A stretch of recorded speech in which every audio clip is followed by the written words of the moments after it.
Let me know the secret, but that's. You charge tonight? No, as far as I know, Becky's. How's your world? Well, I had, my neighborhood's getting blown up on it, so it's playing case. Excitement. You know, I really, really. This is. Not enough people in time. Yes. On the distance. There were 3 residences that fell into the. 12 years.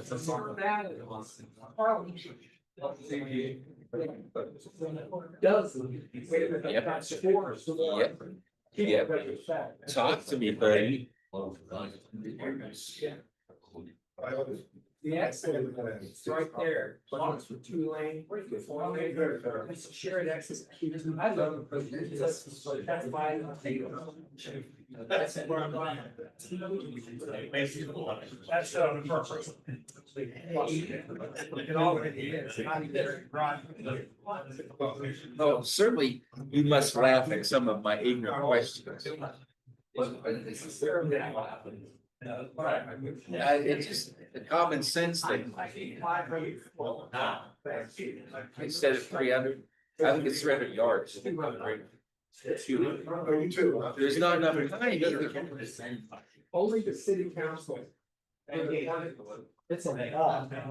it's state has 200 feet. That's the minimum. The local municipality. Yeah, you know. Vote.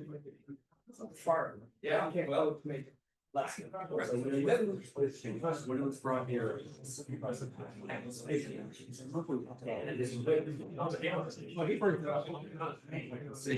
I'm like a broken record.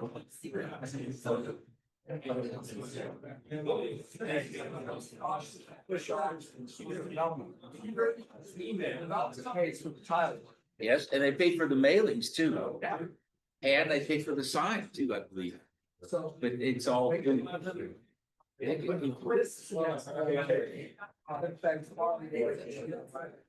More than almost any other issue that we ever deal with is the distance and the number of days and the sign. They also have. They show these keys around the property. That's what I think.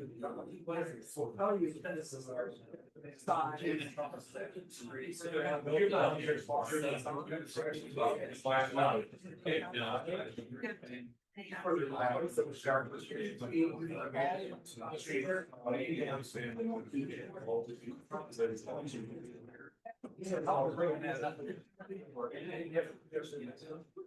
Which one is it?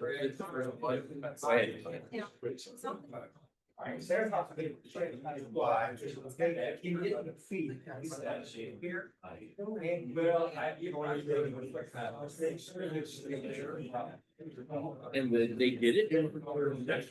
The same day. The planning? Yes, same. So, correct me if I'm wrong. It seems like the planning world is in favor of the businesses. In the whole way the system is made up. I approve of And that. that is, I approve of it. should be on the resume. Yeah, I'm in favor of business. Yeah. If these people. And yeah, exactly right. Hey, man, I sit here at your left hand all day. I know it, and every time these folks are mad.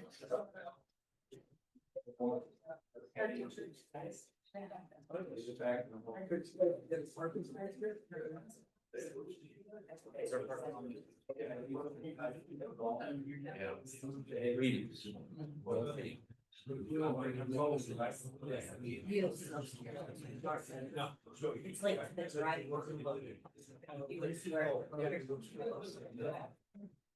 I mean, the key too. Yeah, enough room. I have to.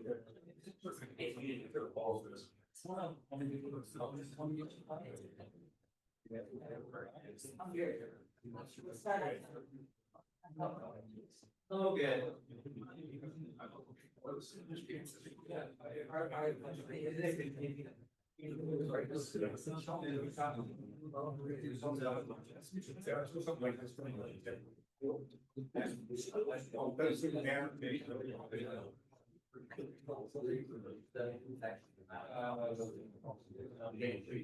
Exciting, exciting.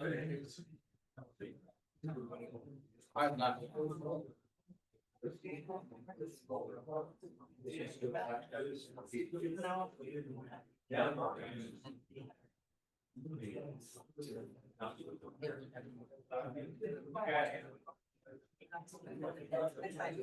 But I know that's specific. You know. You know.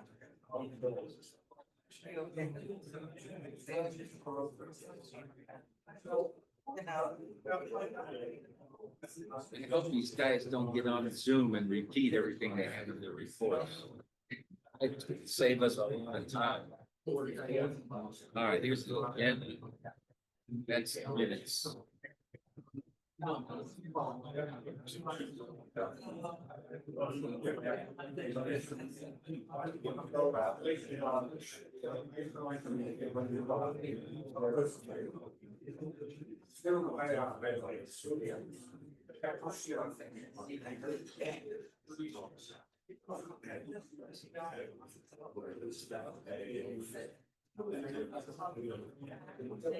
These are planner tonight. You see our planner, I think.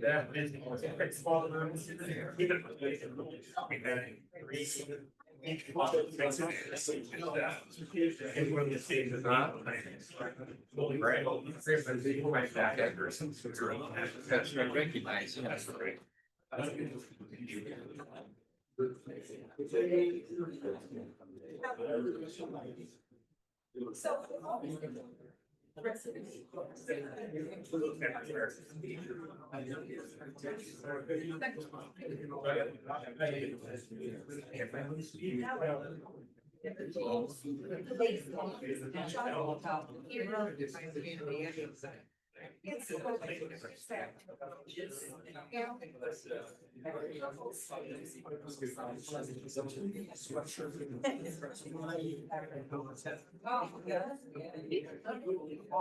Probably.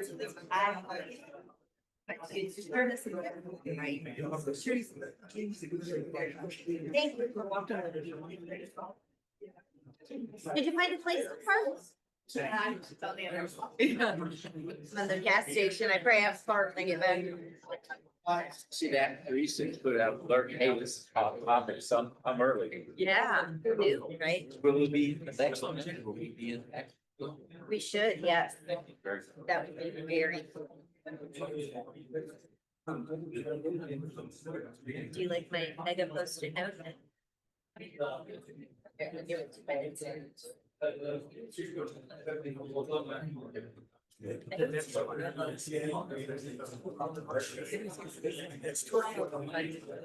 If this goes really long, I have to.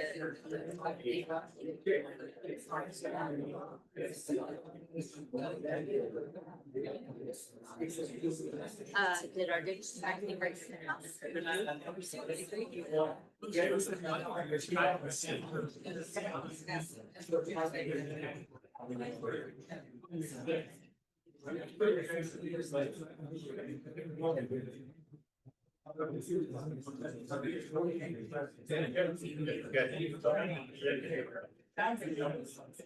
There's a record number for me. You know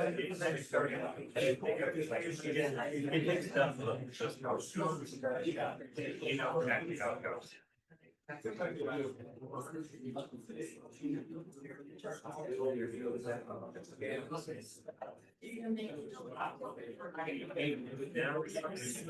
Teresa, who's on the line? Stephanie and Faith.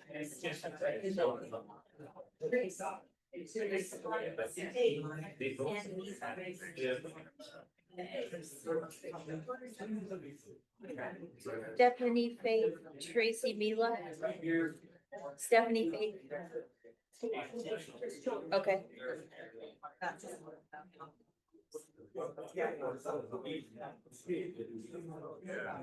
That's very sweet. That's very sweet. Well, especially concerning Cedar Peter. It's 75 things that are happening, you know. I love 50 things start happening. Never been result. So tell me that. Touche. Tell me that. I enjoy that. I don't believe that. Yeah. Nobody ever taught me that. So here to meeting respectful skills. Listen to much. He's meeting. It's great. Good job. Very good. That is so different. That's very nice. Patience.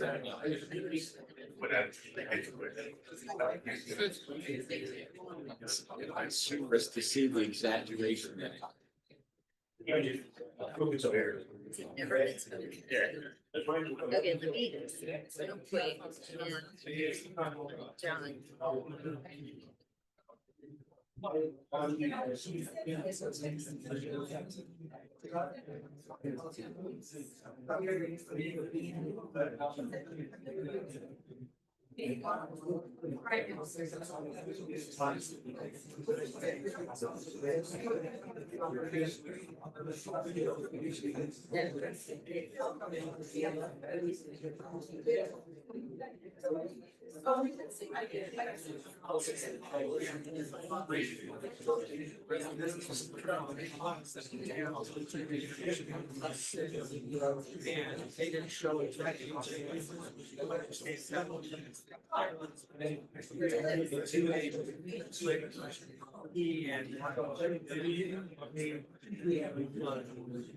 Okay, let me.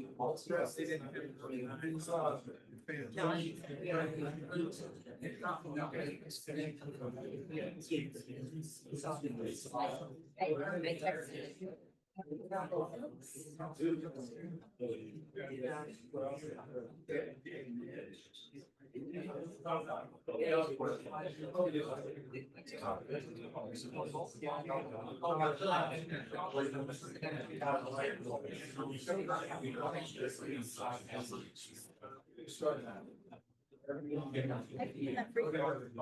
Okay. Good evening. Good evening. Thank you. We're gonna go ahead and get started. Sorry about some of the parking woes. And we do have some seats up in the front. If anybody wants to join us up here, you're more than welcome. Welcome to the District 2 Advisory Board for the City of Wichita. It is Monday, October 13th, 2025 at 6:03 p.m. Sorry, we're starting a few minutes late. We're at the training room at Fire Station 20, located at 2255 South Greenwich Road in Wichita. I am Becky Tuttle, and it's my privilege and honor to serve on Wichita City Council representing District 2. So thank you to everyone who's here this evening. We always start off by introducing all the District Advisory Board members. If you can let us know your name, which neighborhood or HOA you represent, and your favorite thing about Wichita without repeating what someone else said. We do have some folks online with us this evening who from the District Advisory Board, and we're going to do a good job of trying to make sure that we capture all of your comments and questions. I have my phone, so if for some reason we don't see you raise your hand, just give me a text. But we'll start with Faith. If you'd like to introduce yourself, please.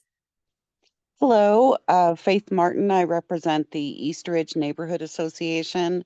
And I'm going to say by the number of people in the room tonight, my favorite thing about Wichita is civic engagement. I'm really proud to see so many people. Thank you for coming. Yes. Thank you. How about Stephanie? Hi, everyone. My name is Stephanie McCurdy. I represent the Hawthorne subdivision. Sorry, I am unable to be there tonight. I'm home with a sick kid. Period. I have to say that one of the things that I love so much about Wichita is our pride, and our family was the recipient of the 81st mini Keeper of the Plains last week, and I'm so grateful for Councilmember Tuttle for coming and speaking at our event. So, yay, go Wichita. Yay, go Wichita. Thank you for your kind words. Miss Tracy.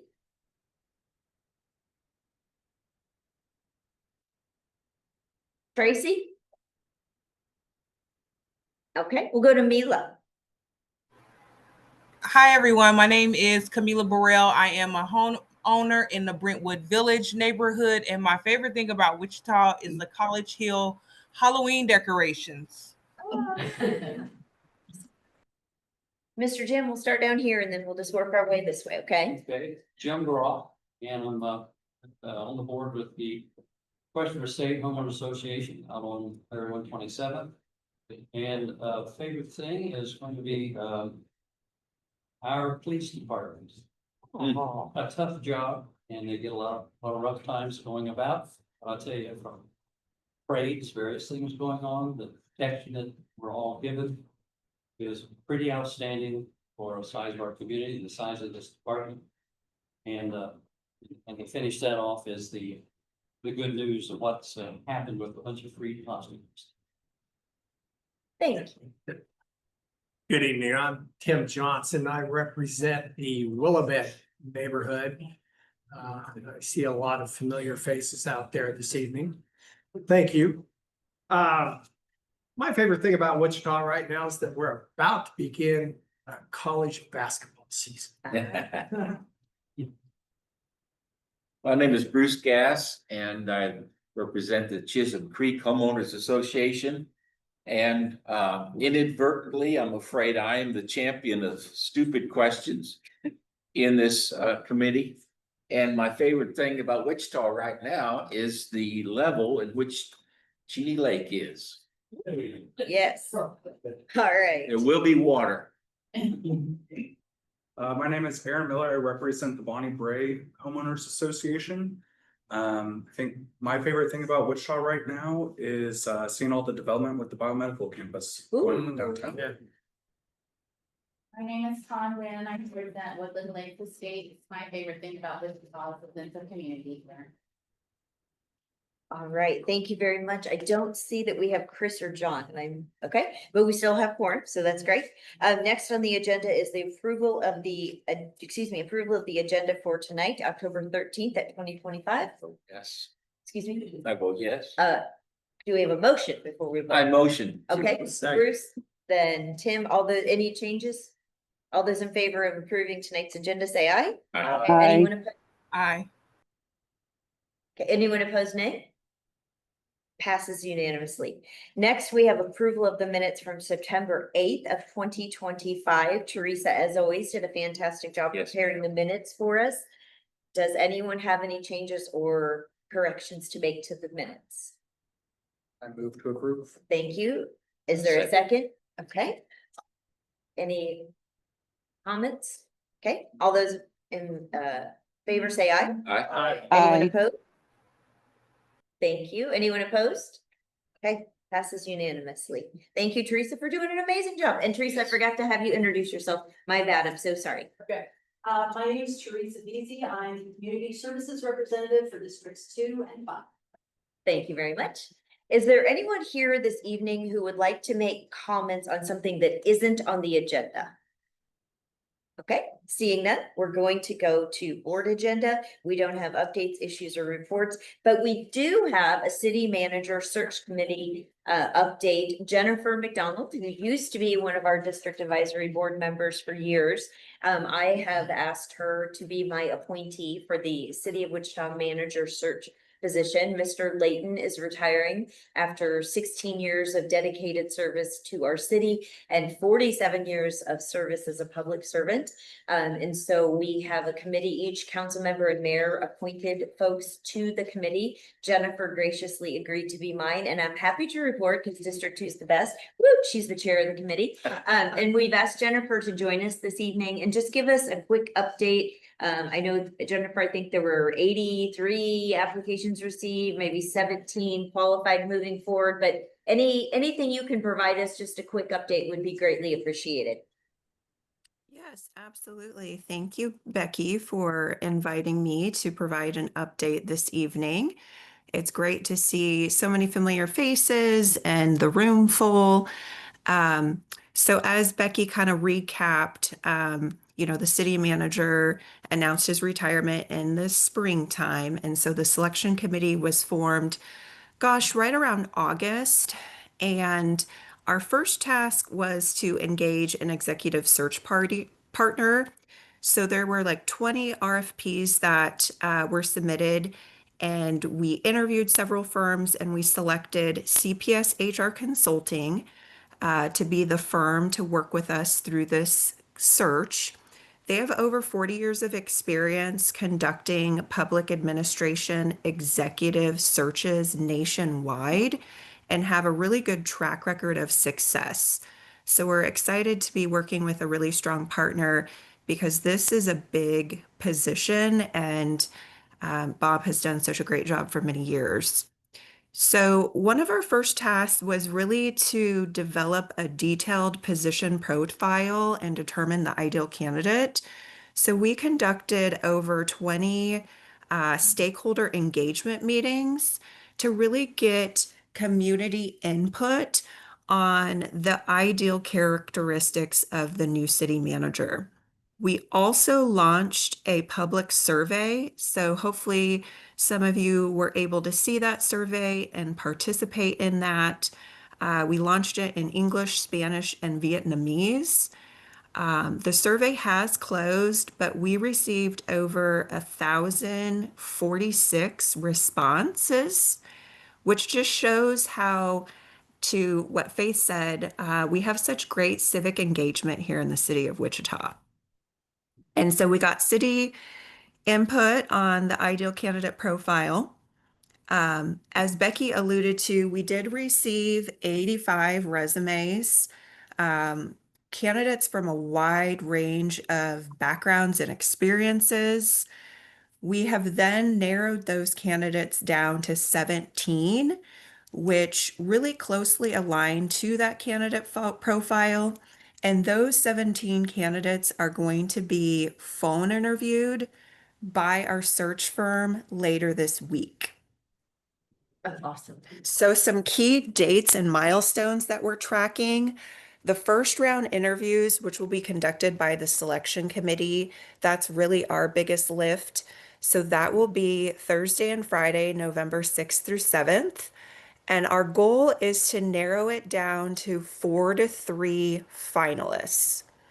We would then invite those finalists to come to Wichita for a very extensive final interview process, which right now we're looking at November 16th through the 18th. So the tentative plan for that is going to be, we'll first kick things off with a city tour. We're so proud of our city of Wichita that we really want to highlight some of the key things that we have to offer as a city. Then on Monday is going to be a heavy day of interviews. So we're going to invite stakeholders throughout the city to participate in that. Council will have time with each of the candidates, and it should be a really robust panel interview process. On Tuesday is going to be additional interviews, but one of the key pieces is the community town hall. So I do have two kind of calls for action. One is to provide a little bit of feedback. I just have a couple questions to ask, which I'll get to. And then the second is just a call to action to attend that town hall meeting so that you can meet the city manager finalist candidates and then ask any questions that you may have at that time. But we have been engaging with, city, county, individuals, business folks, nonprofits, really to make sure that all voices are heard and that we have a really good viewpoint of what the city wants to see in the next city manager. So I just have two questions. Becky, I don't know if we have time for this, but I wanted to just get some feedback on any of the key priorities that you all would like to see in the next city manager. And then lastly, any key characteristics that you would like to see. So I don't know if we have time for people to just provide me with a little bit of feedback. I think we can do that. Great update. Thank you. One thing just to mention, it is the desire of this council, the mayor and council, that we have a hire by the end of the year. So that way there can be some transition with city manager Layton and the new city manager. So as of right now, we're still on track for that, which we're really excited about. From the district advisory board, and then we'll go out to the residents, our community neighbors, she's asking if there's characteristics you want to see, and what was the other thing, Jennifer? I'm sorry. Yep, key priorities that you would Right. like the new city manager to tackle.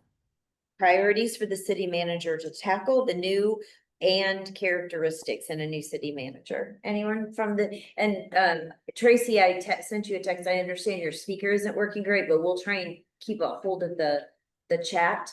But Jennifer, Faith or Stephanie or Mila, if you all want to chime in, or anyone here from the district advisory board, priority issues you want us to be thinking about or characteristics.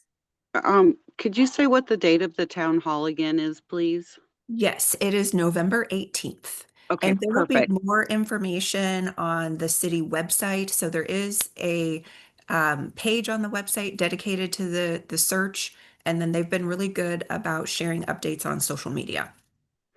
Okay, well, I will just while I'm still talking, give my ideas of what I think priorities and characteristics. I would say number one would be integrity.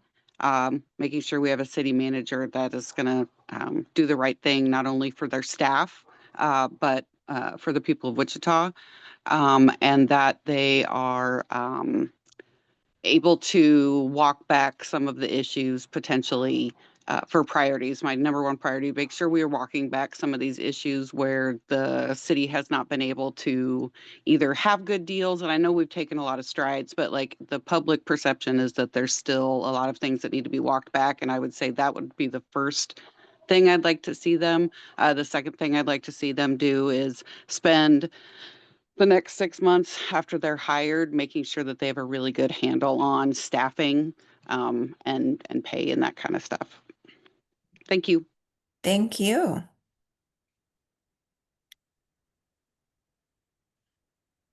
Aaron? I'd like to see someone who's in it for the long haul. So someone who has past experience, a tenured experience in previous cities or similar roles, not someone that'll be around for just a couple of years. I like it. Yeah, that has definitely been mentioned. So thank you. Anybody else from the board? Anybody from the community have anything they want to shout out about a new city manager? Somebody with a Midwestern background. Okay. Jennifer, could you hear that? I did. Thank you. Okay. Tracy would like to see a commitment to pay parity. Pay period. So we did do a comprehensive pay analysis to make sure that we have the right wage for this position. Is that what you kind of meant with the pay parity?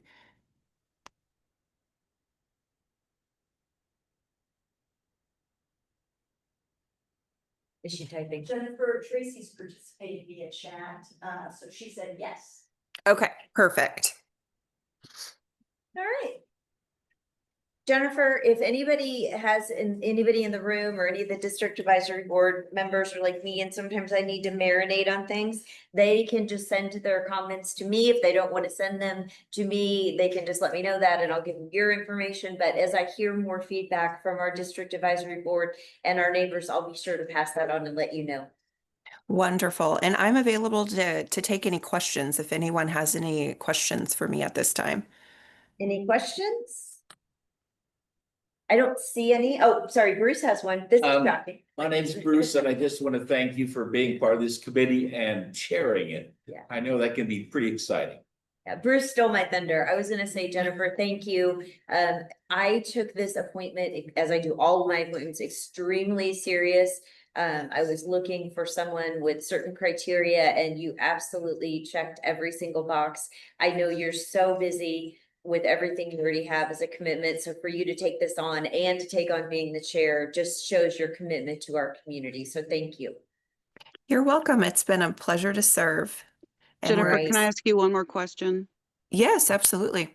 Before the town hall on the 18th, will the public see the published results of the survey? Yes, so the CPS HR is working on compiling those results. And so we should have that published, I would say, within the next 7 to 10 days. And then you said you were having key stakeholders from the community be a part of some sort of roundtable. Have those selections already been made? They have not, but if you have an interest, I can definitely submit that. Perfect. Thanks, Jennifer. And I echo what everyone else said. I'm glad District 2 is chairing, so thank you. You're welcome. All right, thanks, Jennifer. Go get some rest. Thank you. Good night. Good night. We're gonna go to staff reports. Teresa, I don't see police here unless they're hiding in the back. They submitted a report. I hadn't seen it yet. So the police report will be part of the minutes that you will receive from Teresa in a bit. And I see fire in the back. Thank you so much for joining us. How are you tonight? Good, how are you? Good. You got a long walk tonight. Yeah. So you know the drill, right? And before we begin, do you want to tell them what I did a couple Tuesdays ago? No, we talk about that. So my name is Terry Gresham, I'm Battalion 3, and I work on this east side of town. Station 20 is one of my stations out of the 6 that I manage here on the east side. I've been on 27 years, hopefully got 6 more, that's what I'm looking at. Other than that, one of the things I'm probably most thankful is probably the people I work with. A lot of them come in, a lot of dedication and hard work, and I know that taxes job. 100% every time you have to respond and help people, so I appreciate that a lot. I'll start off with the council member, Becky. got to attend. We did an ops day, was it 2 weeks ago? We had probably 6 council members and other staff, vice mayor, 5. Vice mayor, and the mayor show up and attend this, and the ops day for us was they got to attend some kind of training rounds for us where they were showing their different equipment to educate them on whether the money's spent, where it's going to. They also got to go into live fires and actually see what we do to a certain degree. Some of them I know participated on the hand lines, which I think is a good thing for us. I think our job is overlooked a little bit by PD, with PD being as busy as they are. But for me, I look at it as we're probably one of the busiest departments in the city, hands down for the number. I know PD probably runs more calls, but I think we get put in probably more hazardous environments a lot of times. So I appreciate them attending that and becoming a little bit more educated, which is what you guys want.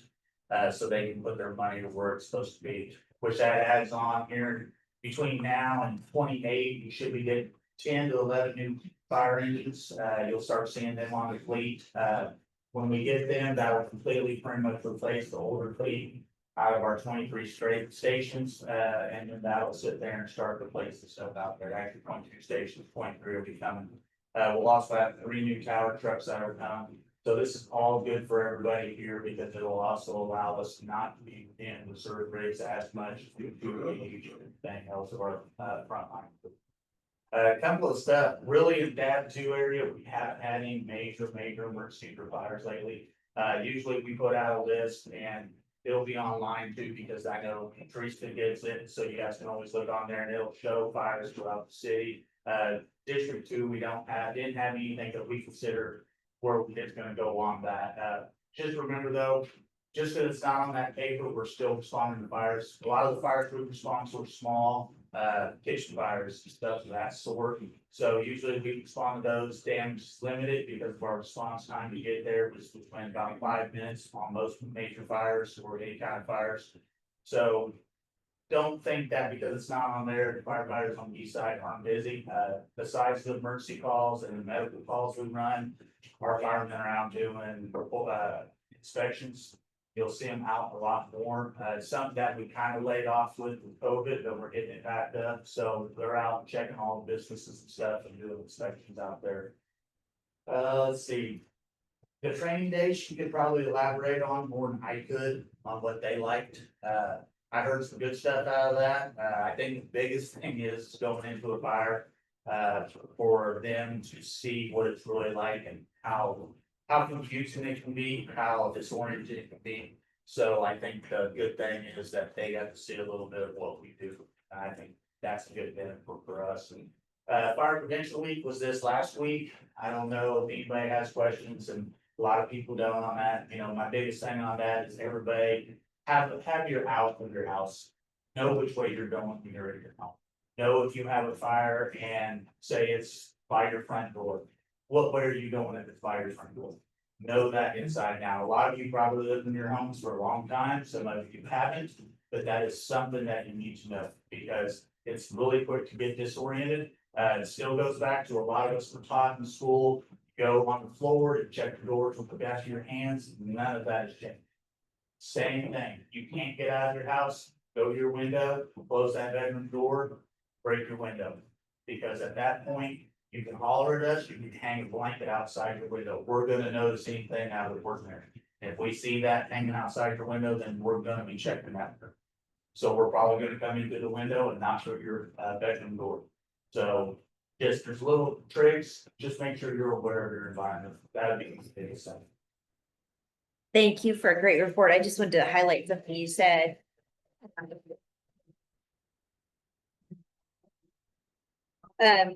When you talked about new trucks, it was in August, I can't remember the exact date, but there were 4 agenda items for fire, and we allocated $89 million for the 4 different agenda items in one meeting. So it was new radios, it was trucks, it was some other equipment. Systems for stations. Yep, so truly, I think shows this council's intention to support public safety as much as we can. And then you mentioned Fire Prevention Week was last week. I went and did the touch a truck in my district, couldn't make it to the fire drills in the schools, but this year the theme is lithium batteries, right? You want to maybe just say one word quick about that? Okay, real quick.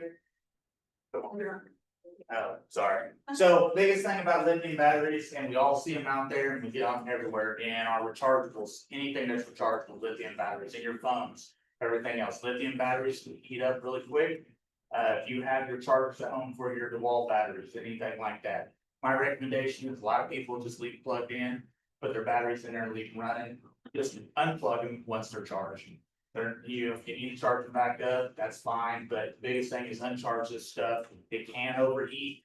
One thing with lithium batteries is when they go, they're gonna go. You're gonna see bulging on your batteries when they start getting bad. So at that point, get rid of them. Chances are, what you probably need to do is take them down to the Pacific County, hazardous waste disposal. That'd be the best way. What we see is people throwing in the trash.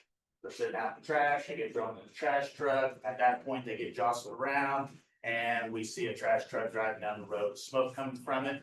At that point, what happens, if it makes one small thing bigger, we have to dump all that trash out of that trash truck in the middle of the road or a parking lot. Make sure to wet it down, go through it. So just a big thing, the lithium batteries are gonna get really bad on problems. They already are. The scooters for young kids, everything else. I recommend, like my kid had a scooter with him, he charges it outside and leaves it outside. Probably either in the garage or just somewhere in a shed, so it's not inside the house, so it catches fire. So just something to think about. Quick. Are all fire trucks able to handle if there's a car with the batteries now with the car? So Handle them, big thing with electric cars, it's kind of a, it's a science, and to where figuring out where the offs are. Most of them are gonna be located in the same location up front. There's a couple other locations. We do have an app online that we can download.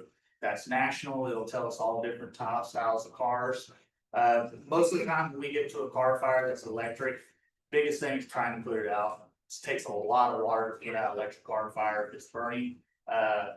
So really, we all can put them out. It's just a matter of whether we can shut the batteries down, everything else. That's gonna be the hardest part if we get there before it's lit up. is there something in the cars to shut off the battery? Yes, there is. There's a, it's up in the front. It's something that actually has to be cut. And it's a wire, but they have it to where it's color coded, so we know which one. The biggest problem is if the engine compartment catches on fire on those, then the wire gets burned up, which usually disconnects it.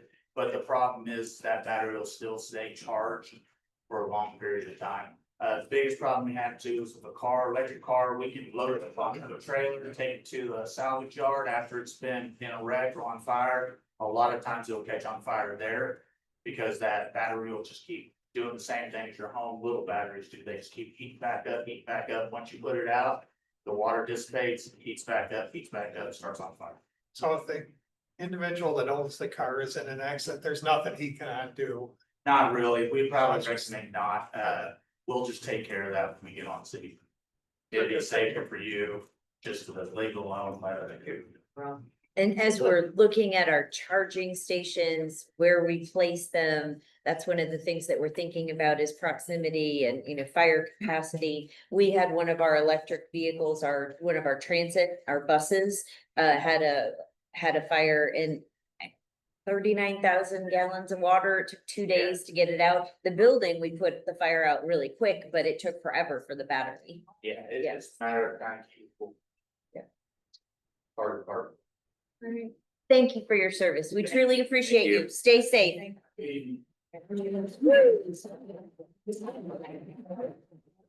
All right, next with Park and Recreation, we have, I think, the city of Wichita's most enthusiastic employee, John, joining us. Hello, everyone. Thanks for having Hi, me. John. John Sidwell, Recreation Supervisor at Boston Rec Center and Goldenrod facility.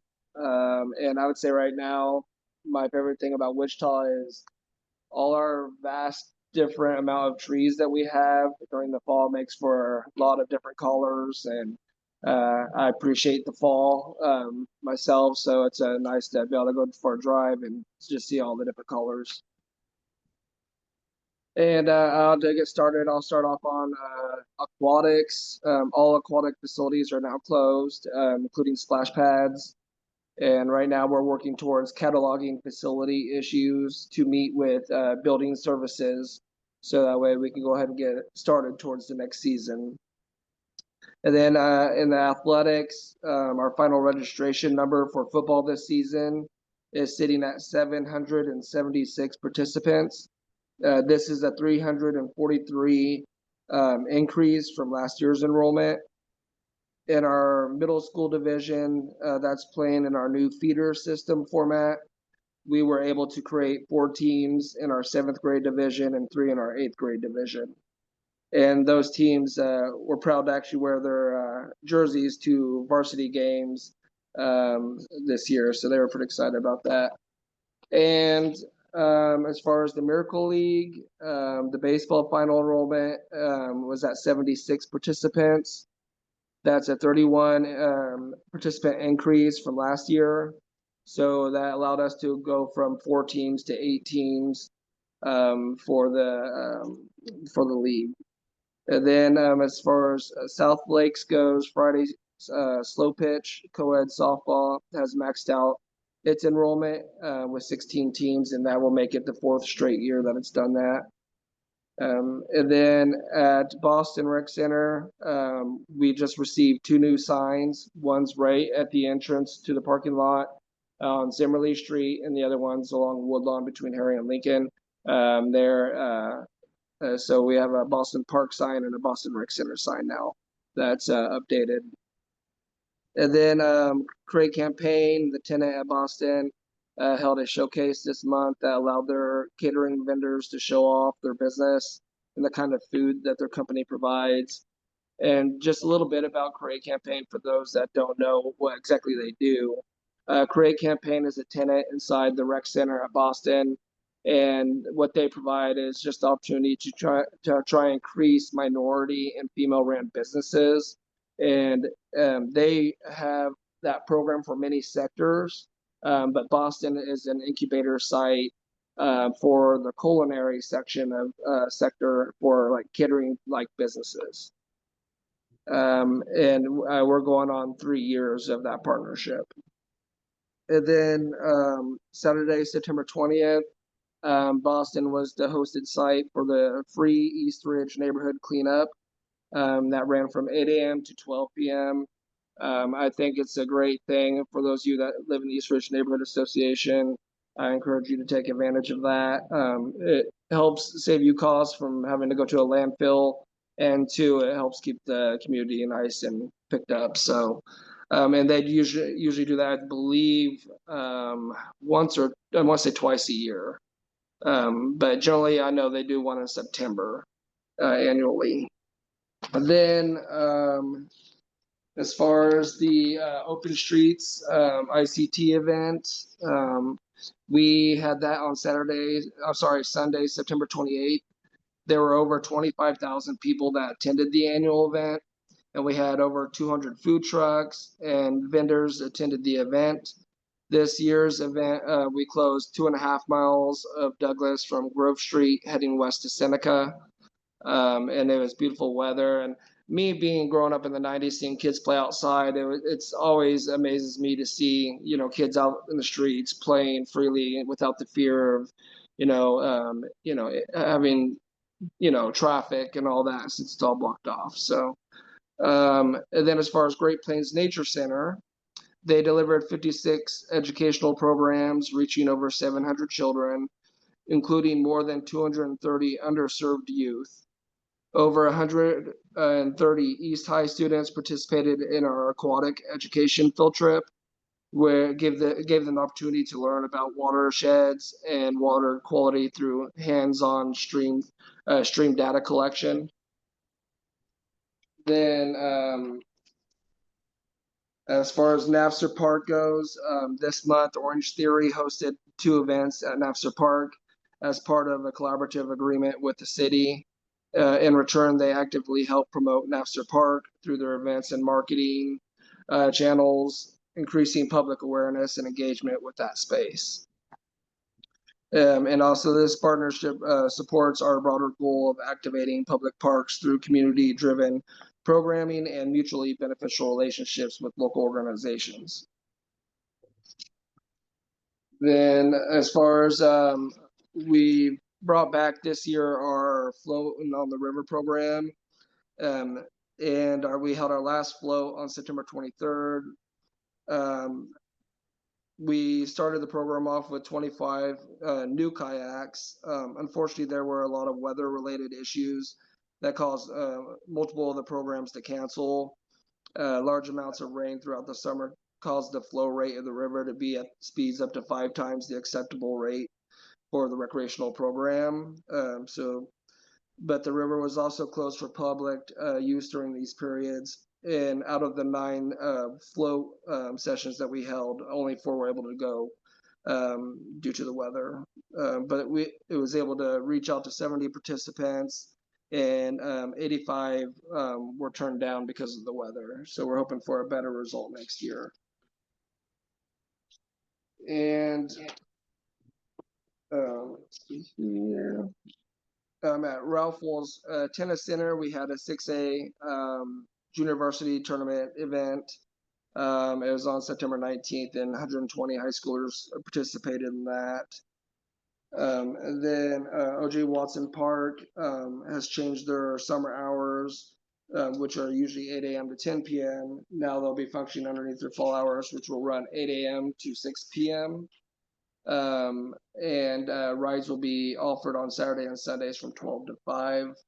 And of course, right now they're in their Haunted Island season, or Wicked Island season. So if you're looking for something fun to do over the weekend, go by, take your kids out, grandkids out, and experience what they have to offer out there. And then finally, the Woodard Recreation Center director position. We held interviews Friday, September 12th, for the new recreation supervisor position. And for those of you that don't know, our new superintendent Park and Rec used to be the Lynette Woodard director, and so she got that position. So now we're trying to fill it out there at Woodard, but I expect great things to come from Angela. So with that, that concludes my report for today. Any questions for John? Faith?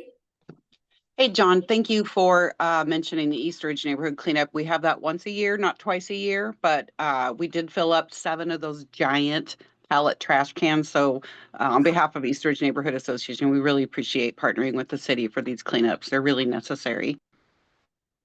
Thank you, Faith. Any other question for John?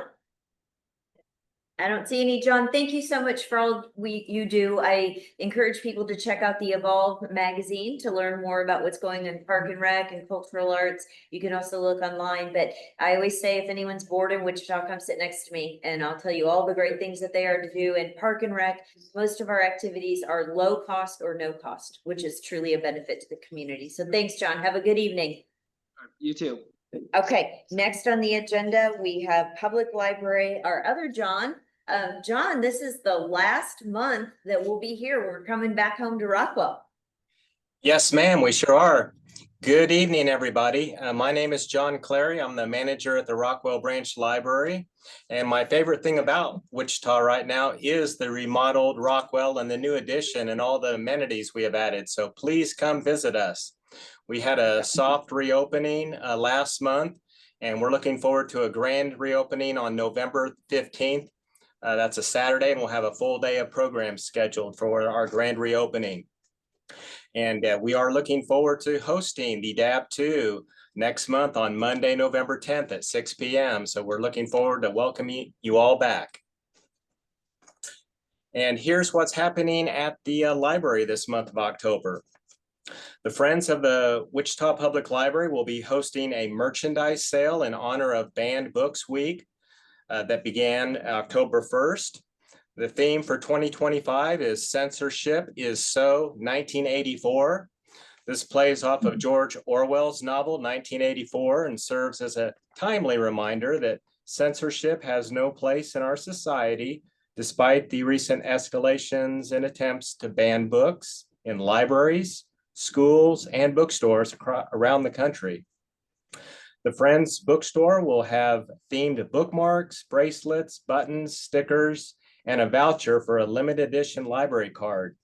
These will be available to purchase for $19.84 at the used bookstore, at the Advanced Learning Library, in limited quantities at the branches. Every other Thursday throughout this month of October, the Maya Angelou Northeast Branch Library, that's at near 21st and Hillside, will partner with Next Step Alliance. This is a collaborative partnership between Goodwill Industries of Kansas, WSU Tech, and this is for digital skills classes. Each session will delve into different topics that will equip adults seeking continuing education with unique digital skills. And these classes are scheduled October 16th and 30th from 4:30 to 6:30 p.m. You can register online at wichitalibrary.org/events, or you can call the library at 316-261-8500 to reserve a seat. During USD 259's fall break, the library's Teen Advisory Board will host a fortnight tournament on Friday, October 17th from 2:30 to 4 p.m. at the Advanced Learning Library. Teens can drop in for an epic tournament that will test their skills, connect them with fellow peers while school is out, and provide an opportunity to win fun prizes. So teens grades 6 through 12 can register online at wichitalibrary.org/events or call the library at 316-261-8500 to reserve a seat.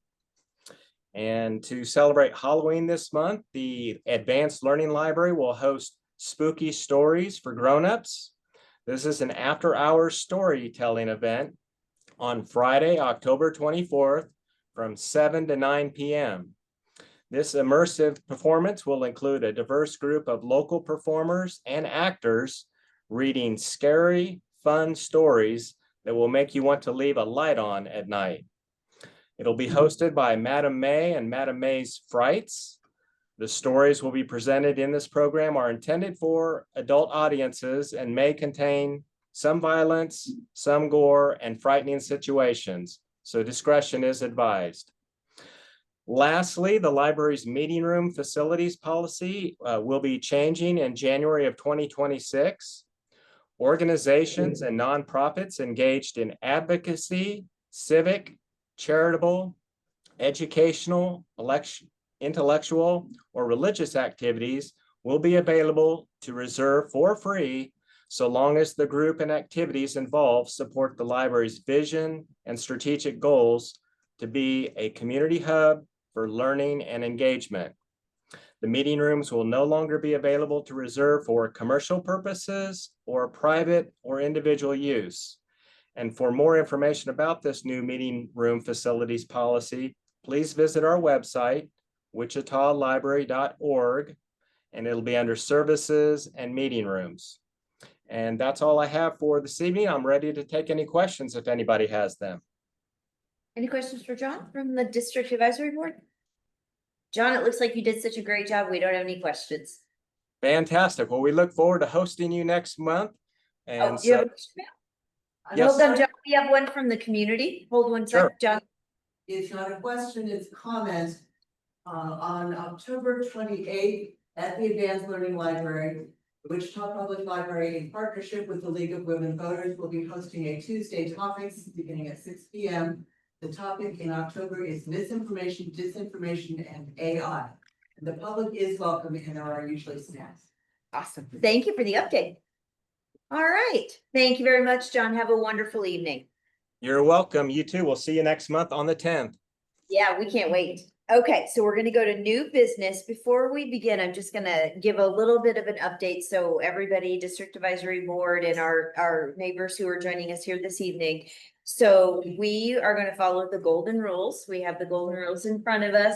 The golden rules tell us, and in planning, and Brad's going to do a fantastic job of walking us through this. But our job as the District Advisory Board is only to determine if it's an appropriate use of the land. We are not to determine, if it should be this or that or whatever, but is the proposed case an appropriate use of the land?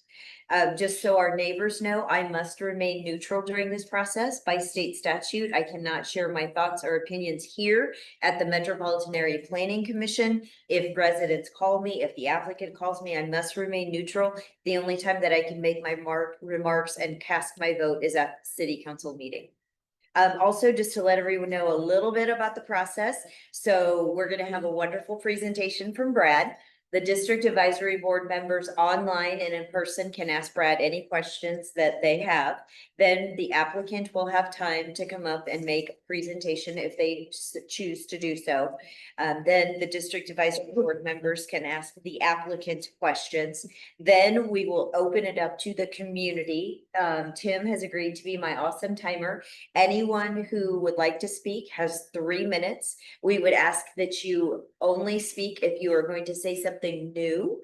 If the same people say the same thing, it's duly noted. We've got it. We're going to do something a little bit different tonight in this process to help Teresa. Normally, we just call out whoever wants to come and speak. This time, we're going to do it by rows, so that way she's able to better capture people's contact information. If you do want to have 3 minutes, we'll ask you to go to the podium. We'll ask you to use your loud inside voice so that we make sure we can hear and everyone who's following online can hear. You'll ask to be also to give your name and your address for the public record. And last but not least, we're going to go ahead and get started. So this is item number 9. It's PUD 2025-00019. I will state for the public record that I have had ex parte communication with community members and the applicant on this case. Brad, it's all you. Do I need to go to the?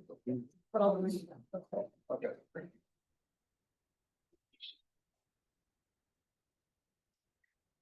Mm-hmm.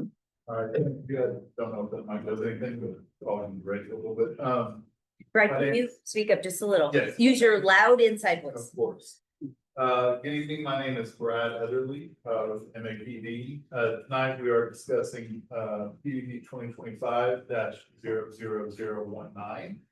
This is a case where the applicant is requesting a zone change from MH manufactured housing to the PUD planned unit development to create the Park Village planned unit development, which would be PUD number 150.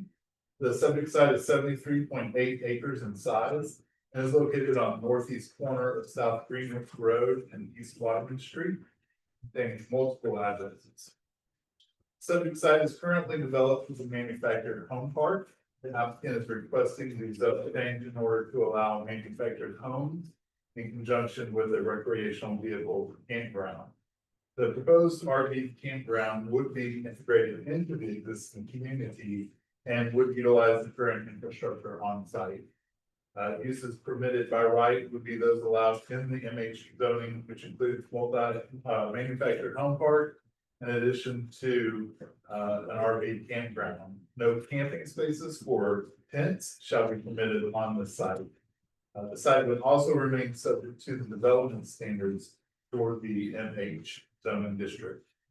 Staff does recommend additional provisions that address lighting, parking, and signage, and that they default to the language set forth in the Unified Zoning Code.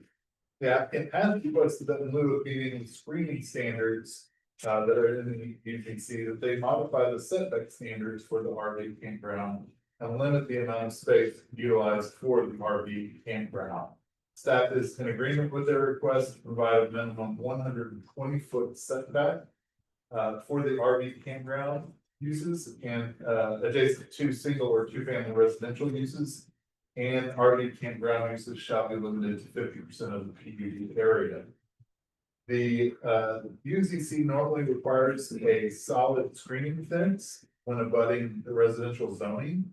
There is a wrought iron fence along the west and side, north and south property lines.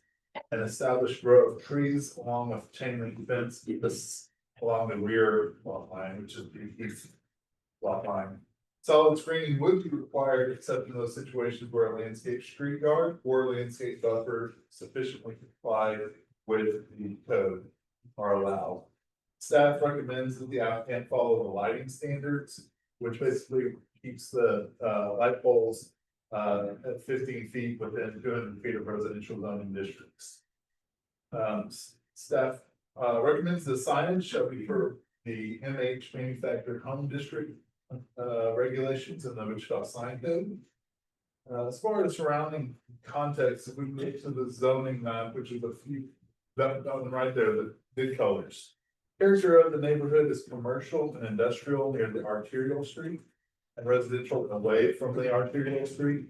Properties to the north are zoned SF5 and PS3, single family and two family residential, and are mostly developed with single family residences with two undeveloped lots. Properties to the south are zoned LC, limited commercial, SF5 and MH. The LC properties are developed with restaurant and strip mall. The SF5 properties are developed with single family residences, and the MH properties developed with manufactured home parking. Property to the east is zoned SF20, it's located in unincorporated Sedgwick County and is undeveloped. Then property to the west is zoned LI, limited industrial, and is located in unincorporated Sedgwick County and is developed with an airplane manufacturing facility. As far as a little bit of case history, in 1968, the subject site was platted as Block 1 of the Park Village Edition. There are no other zoning cases associated with this property. The site has access to South Greenwich Road, East Douglas Avenue, and East Waterman Street. The entire property is served by municipal sewer, but only the east half of the subject site is serviced with municipal water. Wichita Transit stops 1 block southwest of the subject site, which is on the northwest corner of South Greenwich Road and South Trigg Street.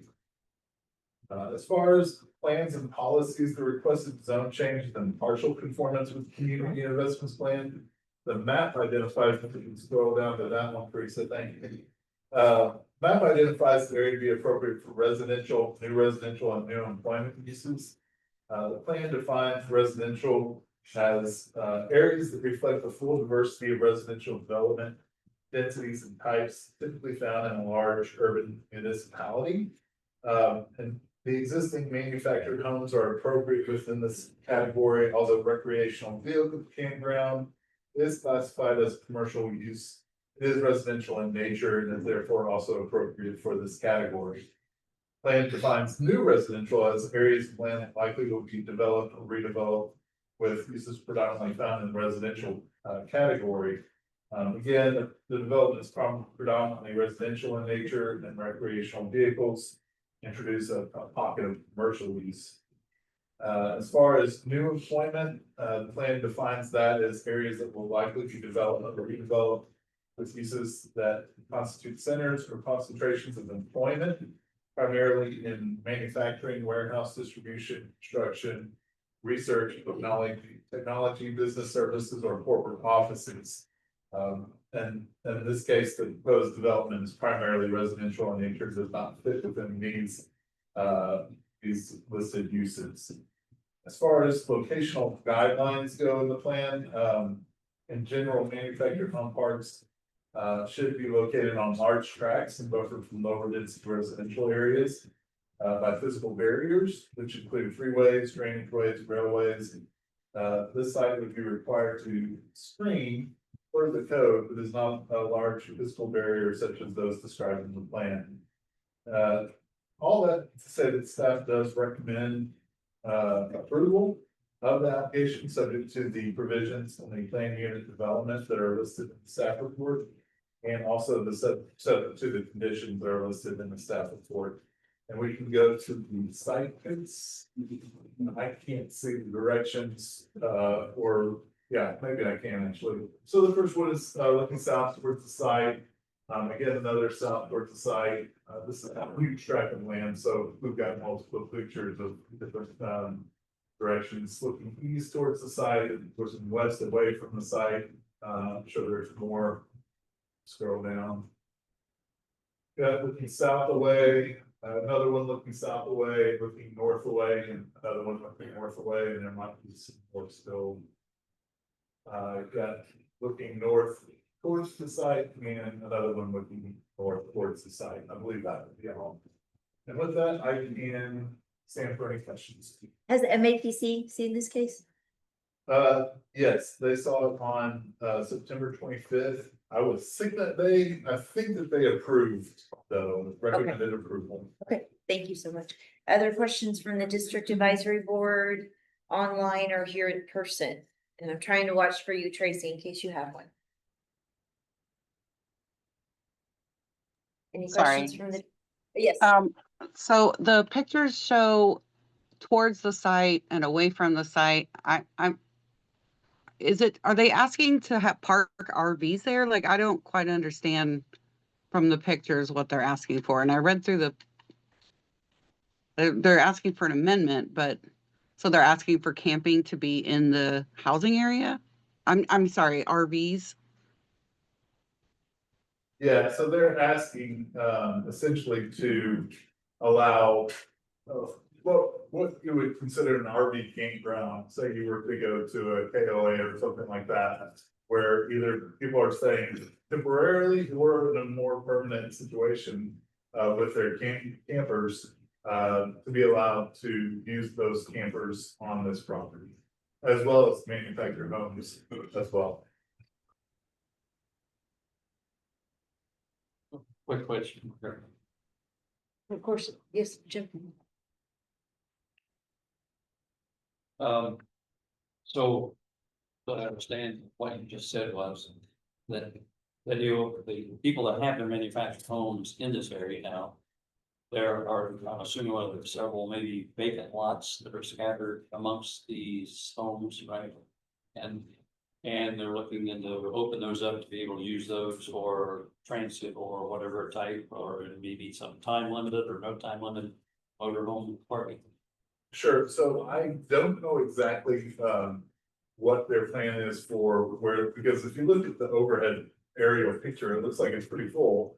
That might be a question for the applicant that's better answered by them. But they are essentially asking for both mobile homes to be allowed and RV campgrounds. As far as how that's divvied up, I'm not 100% sure. Is the applicant or the agent here? Okay, we'll ask a few more questions and then we'll bring you up next. Jim. I know that you could drive right by this area and not even know that it's there. Yeah. And the reason is it has beautiful stands of tree along Greenwich or Greenwich, and along Douglas. And are those going to be preserved? Those trees and those bushes, will they be preserved in this process?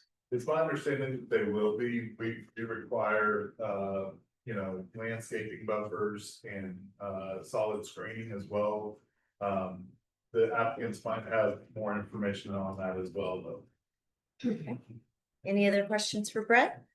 Yes, so I know that you can park your RV by your house in Wichita, but only up for 2 weeks. So the amendment that they're asking for is to be able to park their RVs, the RVs, whatever that looks like, as long as they want. That's correct. So, utilizing an RV in the city, is not allowed except for in RV, campgrounds, you know, like AOA or, you know, state park or something like that, you know, that's gonna be outside of the city limits, of course. So a dedicated RV campground, and so in order to utilize the space for residential living, whether it's temporary or long-term, it has to be, designated as a RV campground use. So this PUD would allow that as well as the mobile home, park. And were there any complaints from neighbors about this plan? Not that I know of, there might have been, this was someone else's case I'm presenting for tonight, but I have not heard of any. And I have not had any community members reach out to me regarding this one. Would they have been notified, given that they're not property owners? They are, well, that's a good point. So the property owners are notified, anybody who rents would not be, but there are things that are posted on site. For each street frontage, so that's at least 3 street frontages. So I don't know. We do abide by Kansas State Code as far as notification, so it is kind of a little bit of a tricky spot though when it comes to renters. So yeah, I do think that most of them are fairly aware of the situation. But Sir. There were. Sir, we can't have the community members ask yet. We're gonna go in order, okay? If that's okay. Are you a community member or are you the applicant? Yes, I am. I'm in Redford across from. I can't see who's speaking. I'm so sorry. Are you a community member? Yes, I am. We will have a moment for you in just a minute, okay? Okay, any other questions from the district advisory board for Brad? Okay, yes. The 50% limitation, is that like set in a precedent, or where did that come from? yeah, you know, it's something that I think that our planning staff decided to work with the applicant to make sure that both uses of the RV campground and the mobile home park are available. You know, I don't know that there's any precedent for that, except that there was probably some sort of just communication you did to that. And that applicants may have known. And then enforcement of that would fall on the city. Yes. Okay, any other questions from the district advisory board? Don't go away too far, Brad, okay? And now we'll have time for the applicant or the applicant's agent from PEC. And if you can state your name for the record.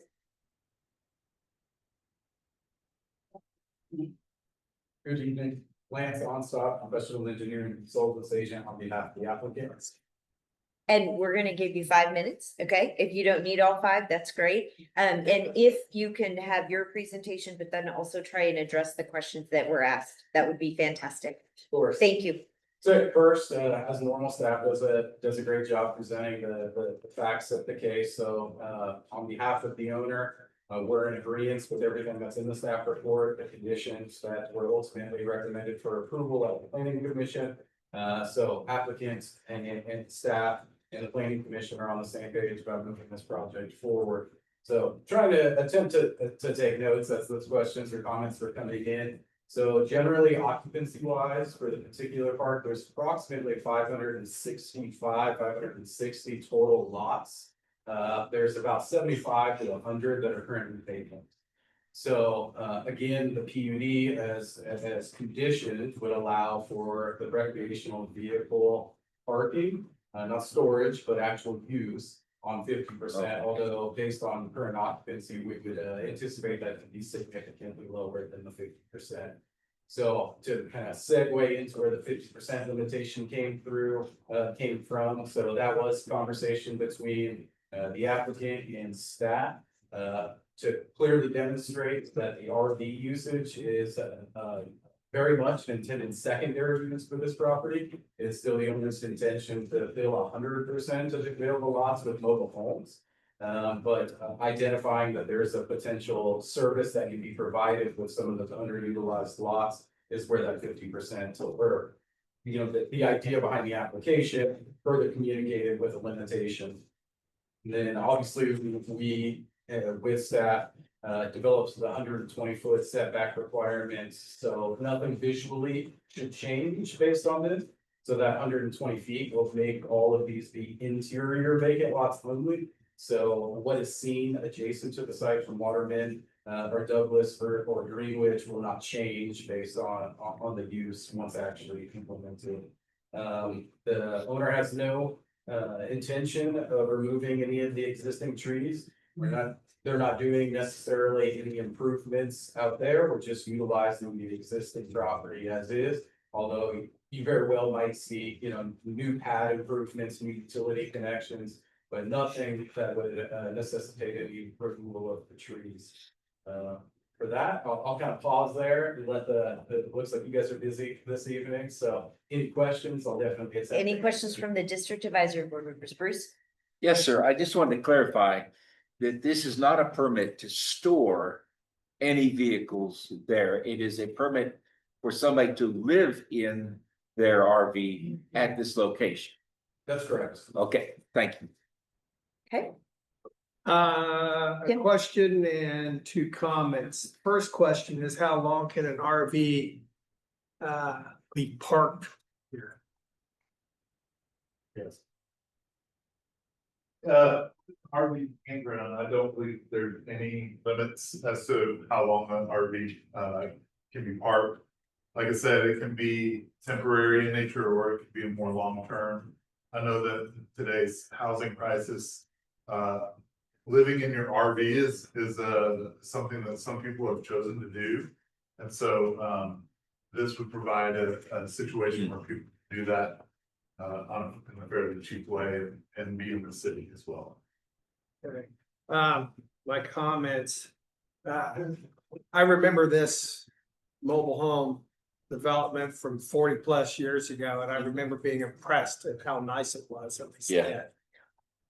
I also do not equate RVs being as transient as they are with being a stabilizing factor in a neighborhood. So I have some concern about the effect that the RV population may have on the more stable, less transient manufactured home population. Well, my last statement is I would prefer that a discrete area be set aside so that all the RV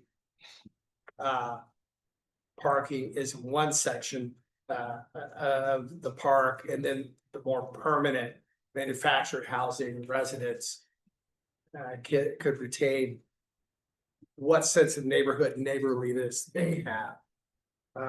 I'll stop there. Definitely noted, and just one response regarding kind of what this target is from a product perspective. So all the, you know, location on the property and all those aside, right? They've operated this in some other locations, so their target kind of consumer, if you will, or person they're looking to serve is that 1 to 3 month.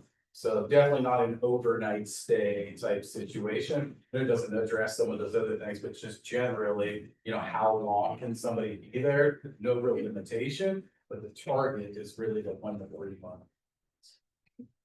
Any other questions for the district advisory board members? Okay, Jim? Is there security in management on the site right now? There's a local property management, there's security, you know, skills or what they do from a security perspective, I can't speak of.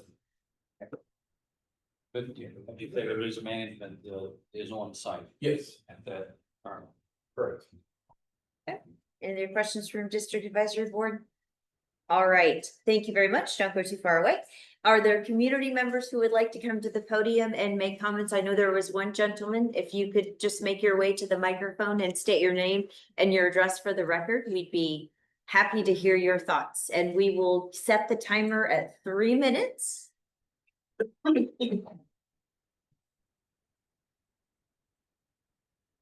Thank you for being here this evening, sir. Thank you for the opportunity. Couple of things. Sir, what is your name? I'm sorry, my name is Peter Howell. I live at 11416 East Douglas Avenue, directly across one of the exits of this park. Okay. And I'm sorry Paul didn't make or Brad didn't make the last meeting. But there was opposition there. In fact, I turned in via email, letter of opposition with about 12 or 13 signatures on it, which is probably about half the residents that live within the 200 feet barrier that they talk about on both Waterman and Douglas's side. And there's a lot of things in here that we could oppose. Maybe some of my cohorts will hit some spots that I miss because there's so much to talk about. But we talk about it. First of all, there's even comment in this plan that it doesn't agree with the, what is it, 2032 new development plan or concept plan. There is no security there. The park is so full of violations right now, there's only about 81 of the 500 number you heard earlier that are actually occupied or habitable. The rest is empty. So to your concern, gentleman on the right, about the trees along Greenwich, that's great. But all of us live on Waterman and Douglas. And all is there is a metal grate that you can see through, and it's deplorable. It affects our property values. There's nothing but trash that blows through it all the time from the southern winds over to our properties. We're picking it up all the time. Security, you can look up crime reports for that area. You don't need me to tell you what they are.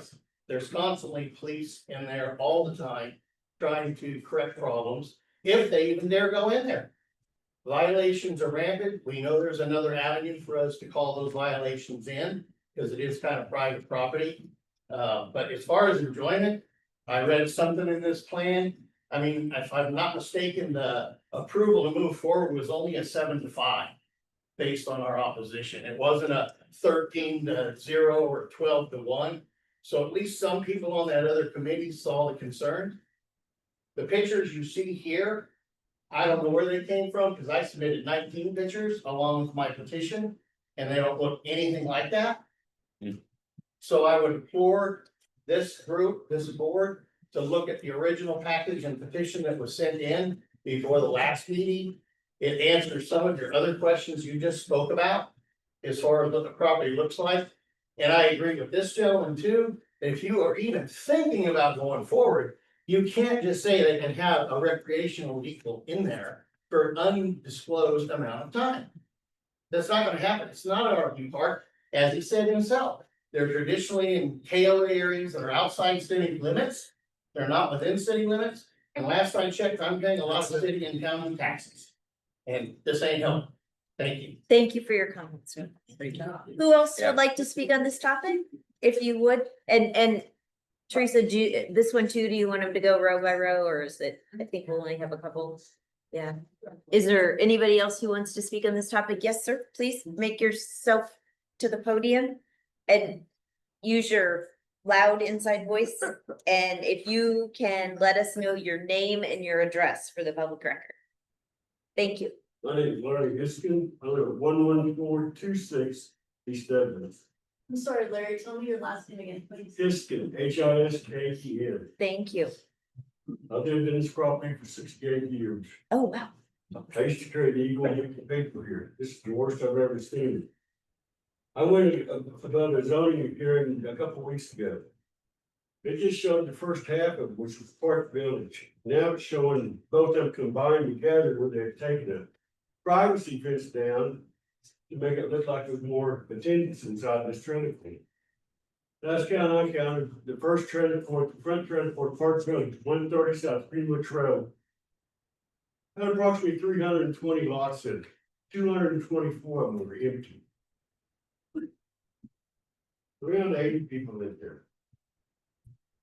I'm not exactly numbers, but that's plus. Now it's one trailer court. There's not even the entrance on Douglas for a fire department to go in the back trailer court.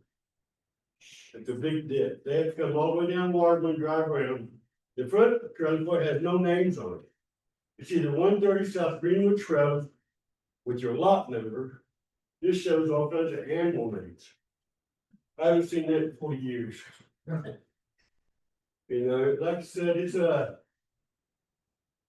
today I come through, they got the street blocked off with trees and the fence that they tore down. No warning or nothing. Somebody could be coming through there. Supposedly they're city streets, but it's private property.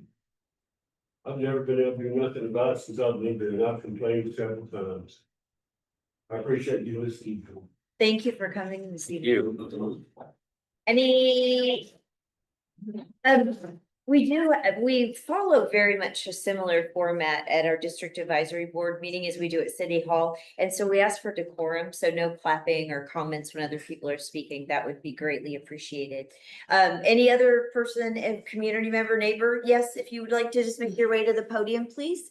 And again, state your name and your address for the public record so we can get you in the minutes. You can find your way there. I'm right, you.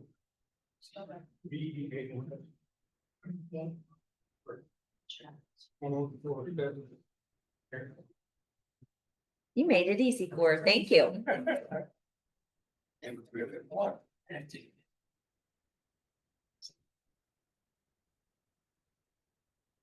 Thank you for being here this evening. My name is Greg Fields. I live at 1147 East Waterman. And the problem I have, they took two cars and now they're combining them together. But you have two number one lots, two number two lots, and so on down the line. So when the fire department comes, how are they gonna know which number one and which number two lot to go to? You know, it's a safety issue. Then I went and looked at some of the other parks that they've done, their smaller ones here in Wichita, and noticed that RVs are meant to run on propane, not natural gas. And a lot of these have about a 200-gallon propane tank out in front of their trailer house. And this trailer lot, of course, I've been here for 65 years. It's already been struck by two tornadoes. So if you have tornadoes and 200-gallon propane tanks flying around, you got a bad deal. Yeah. And the transient population that this will bring in only adds, right now living up there, they've got rapists, they got child molesters, they got murderers up there. And what are they gonna ask people before they move in?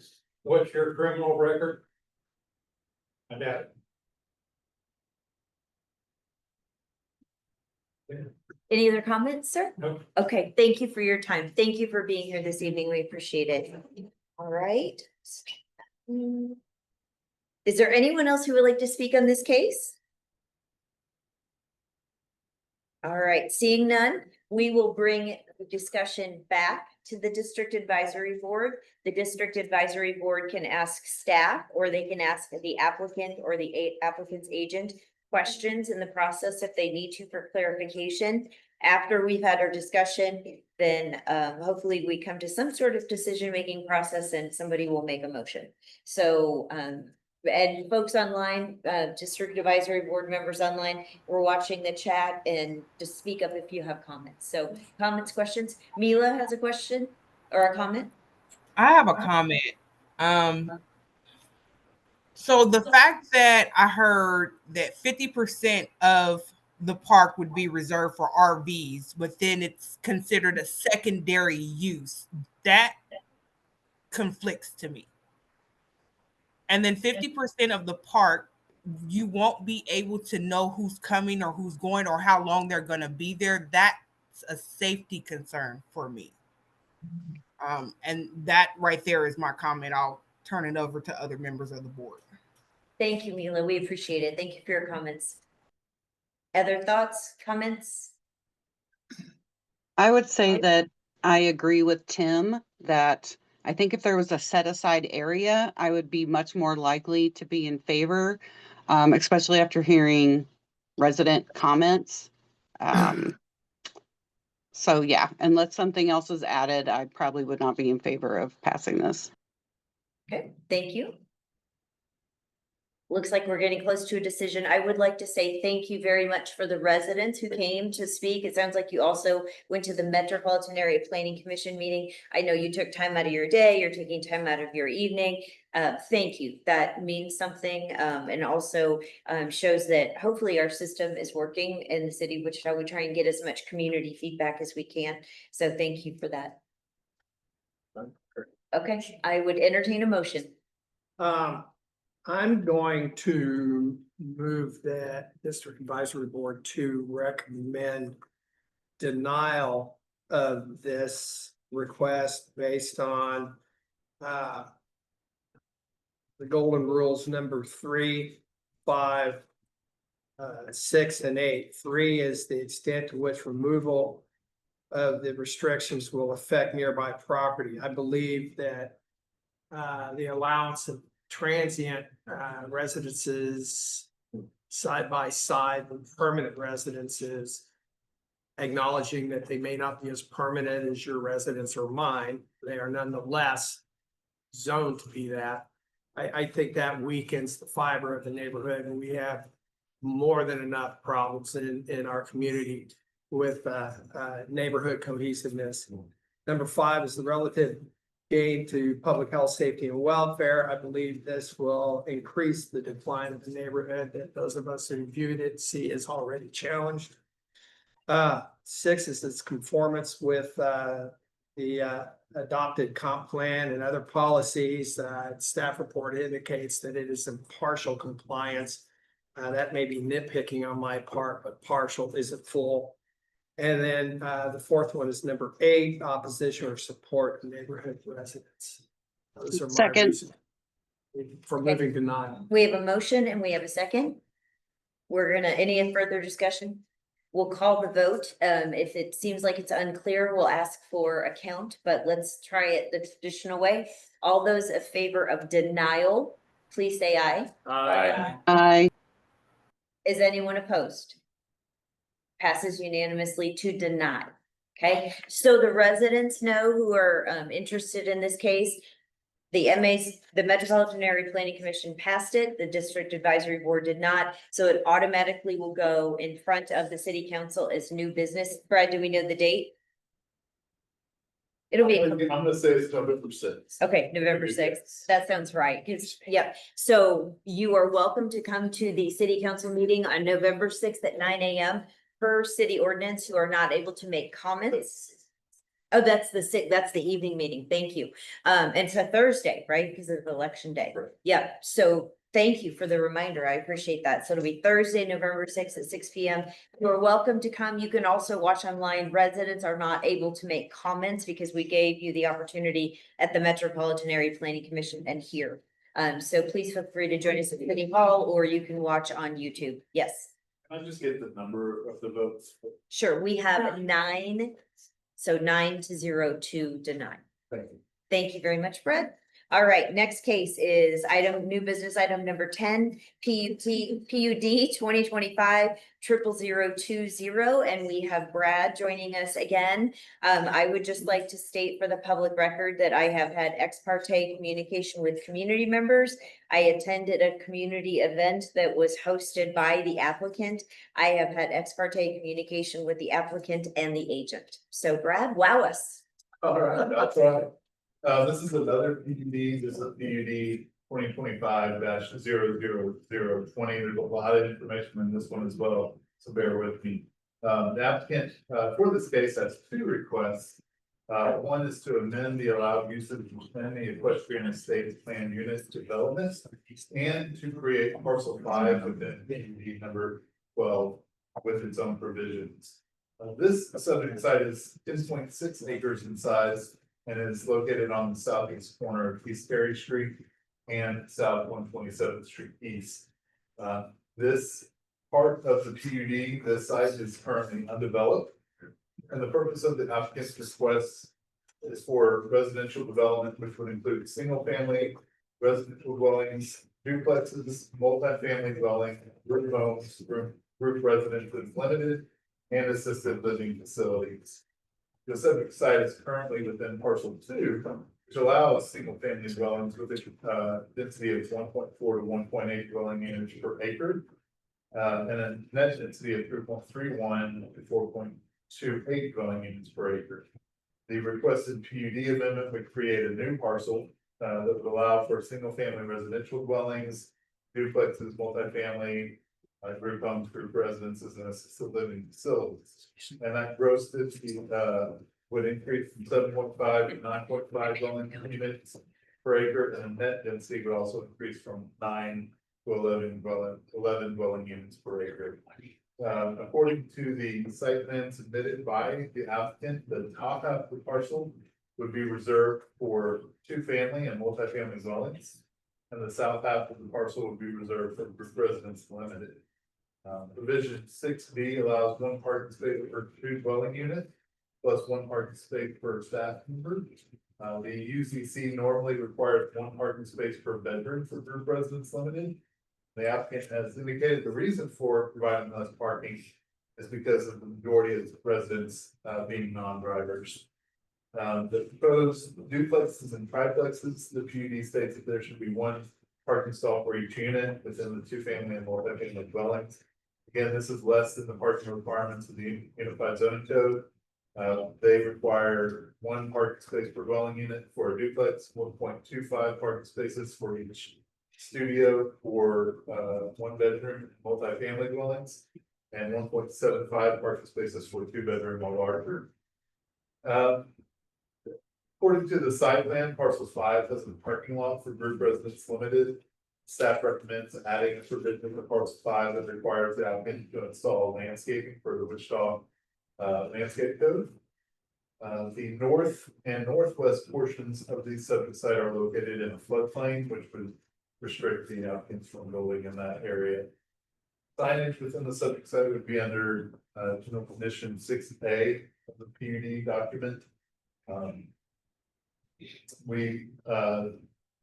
The staff does request the maximum height for all signs being 25 feet, and then all other signage requirements not specified in the PUD document default to those outlined in the sign code for LCD zoning. The character of the neighborhood is a low density residential property to the north. The zone LC limited commercial that's developed with a platted reserve. Property to the south and east is within PUD 12 and is developed with a manufactured home and equestrian marina. Properties to the west across South and 27th Street are zone LC and SF5 are developed as single family dwellings. Currently, the site is not platted, however, the applicant is simultaneously submitting an application for a plat on the property. And in 2000, the Central County Board of Commissioners approved the zone change request from LC and SF20 to PUD number 12. And in 2001, the subject site was annexed to the city. And then in 2022, there was an amendment to request to allow warehouse self-service storage on this particular parcel. However, the application was denied by the city council. And then last year, the city council approved an amendment to the subject site to allow a single manufactured home on what is currently parcel 3 of the PUD. The site does have access to East Harry Street and South 127th Street East. It does not have access to municipal water or sewer, and an extension of these would be required.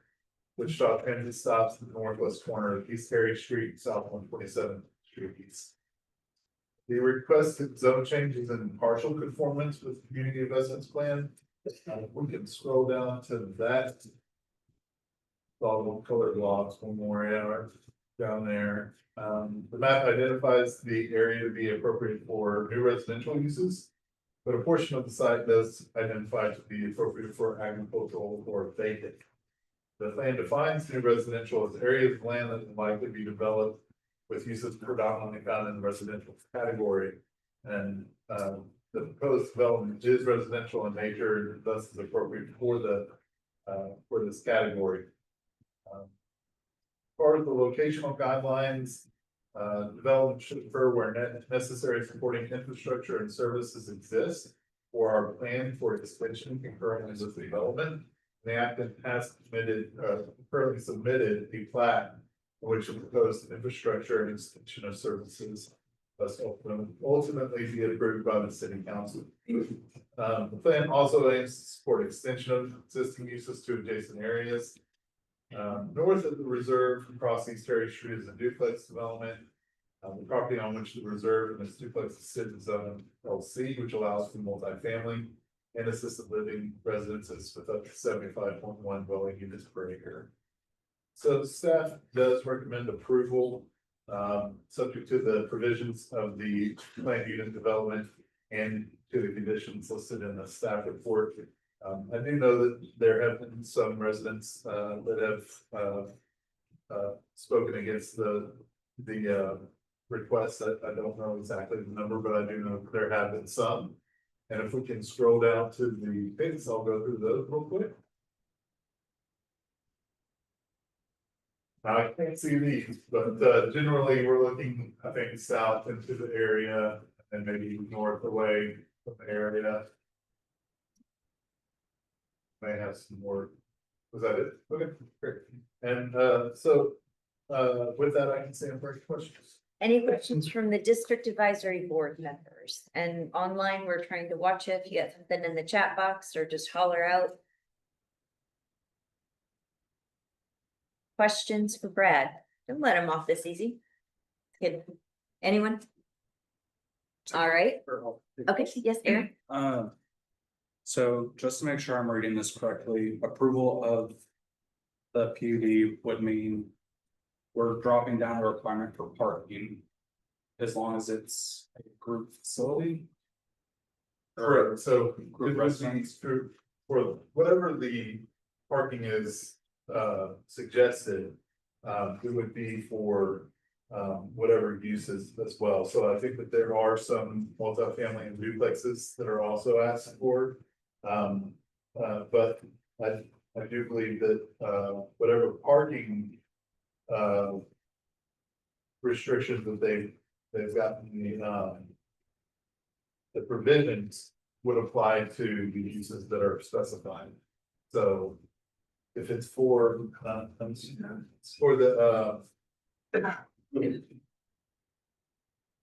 Well, I guess where I'm getting at with this is, and based on how I'm understanding it, if the group residence as a company fails, what is the likelihood that that facility could be repurposed into multi-homes if now they're not in conformance with the parking requirements? Yeah, so general provision 6B does state that it's one stall per dwelling unit, except when developing residence limited, which there shall be one stall per 2 dwelling. So basically, they're asking for a reduction, I think, in all of the uses. But for group residents, it's kind of reduced even further. So this would stand even if that went out of business and something else went in. Now, they could always change the large area. They could also always kind of amend it to, or they don't even have to amend when you want to add parking. Go above and beyond what the minimum is. This is just stating what the minimum is. But you're right. If it were to go out of business in 30 years or whatever, these provisions would still hold. Tim.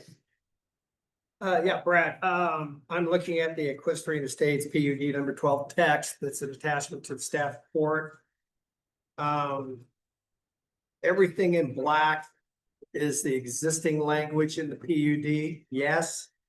Correct.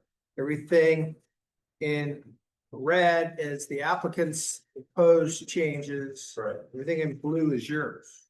Correct. Staff. All right, so I'm not seeing any changes to parking except for this parcel 5. And is parcel 5 a new parcel within the PUD? Split off of what, parcel 2? I think it was parcel 3. I'm sorry, Yeah. parcel 3, yes. So we're carving out part of we're carving out part of parts of 2 and 3 to create 5. Correct. And so all of the language in 5 obviously has to be new language since 5 doesn't exist. Yeah. And the only other changes appear be in the setback in parcel 2 and in the actual parcel areas for parcels 2 and 3, because they're being. Yeah. All right. Generally speaking, everything else is not being changed. Okay. That I think clarifies everything for me. Okay, any other questions from Deb? I don't see any. The applicant or their agent from PEC, you have 5 minutes. Oh, yes, sorry. Yeah, I've been Swift Grant, so I brought help on this one. Okay. Lance on professional engineering consultant for real. We've got an agent on behalf of the owner, the Radcliffe owner. So generally speaking, in terms of the staff report, staff or agent, owner in agreement with everything that's in the staff report. I can answer any questions technically, but Peter's probably much more in the know to answer some of those questions, and I think I'll probably turn it over to you. Give a kind of a brief presentation on the overall project. My name is Peter Rutledge, 1611 North Mosley. Can you speak into the microphone and use your loud inside voice? My name is Peter Rutledge, 1611 North Mosley. Owner and applicant. What we'd like to do is to create a retirement village, really, community. Style that the neighbours village will be, would like to be. But I've been here 27 years. There's some background. I moved here in 1998 and they fell in love with the place and decided to stay and make my home here. And in the future, I'd like to retire here. So this will be a retirement village, 55 plus. As I said, the southern half of this area is planned to be larger homes, to have 12 bedrooms, 12 residents. And they've mostly, almost entirely non-driving, hence the parking change. There's enough parking for visitors for each of those people and staff to welcome. So if they wanted to change use 50 years time, there would be sufficient parking. The population growth in America is likely to grow for the next 30 years. The need for retirement communities is likely to expand for the next 30 years. And then continue as long as this is their lives. So the likely need for this sort of development covers the next 40 to 50 years. So it'll be here for quite a while. If it's the north half of this independent living, they're duplexes, the style of which are behind them, they look very much less. They're based on English cottages, they look stylistically very like the Western Estates homes that are here today. They're the same style siding, the same style architecture, and finished with Flinthills grey stone, which is the local Kansas stone to make it in keeping with current surroundings and the current neighborhood. I think it'll be a nice addition to this community. It won't have a lot of cars driving, as I say, because it's 5 plus. The 2/3 of the residents will probably be non-drivers, of course, won't be driving anyways.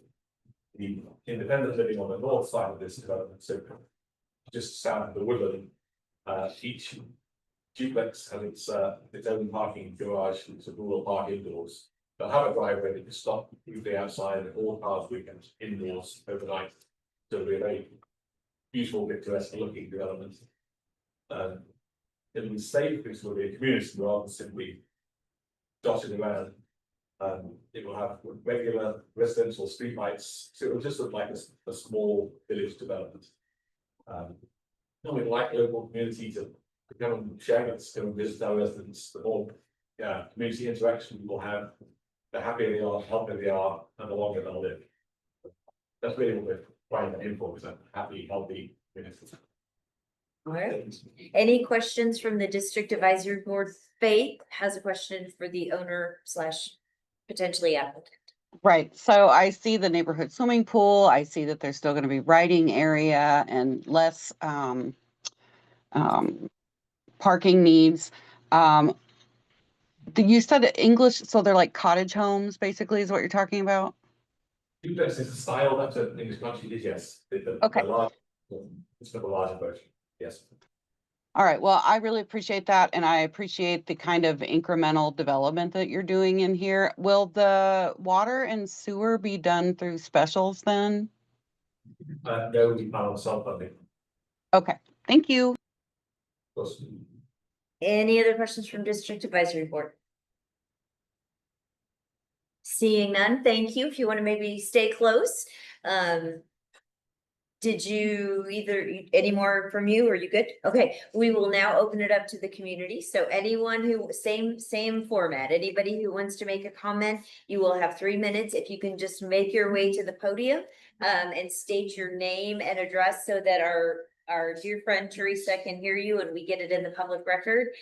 So anyone who wants to make comments, please make your way to the podium. All right. Okay, yes, sir. Hello, my name is Austin Griffith. My name is Austin Griffith. I live at 12727 East OC Street. 12727 OSIE. We're directly across from that. I guess I have a couple of concerns about the traffic and the parking. And this, forgive me here, but everyone I know who's 55 and over still drives. So like, unless there's a selective, like you can't own a car to live here, that's the question I have with the expansion of Kellogg, potential expansion of 127th in the future, what that'll do to property values, and just how that'll impact the overall area.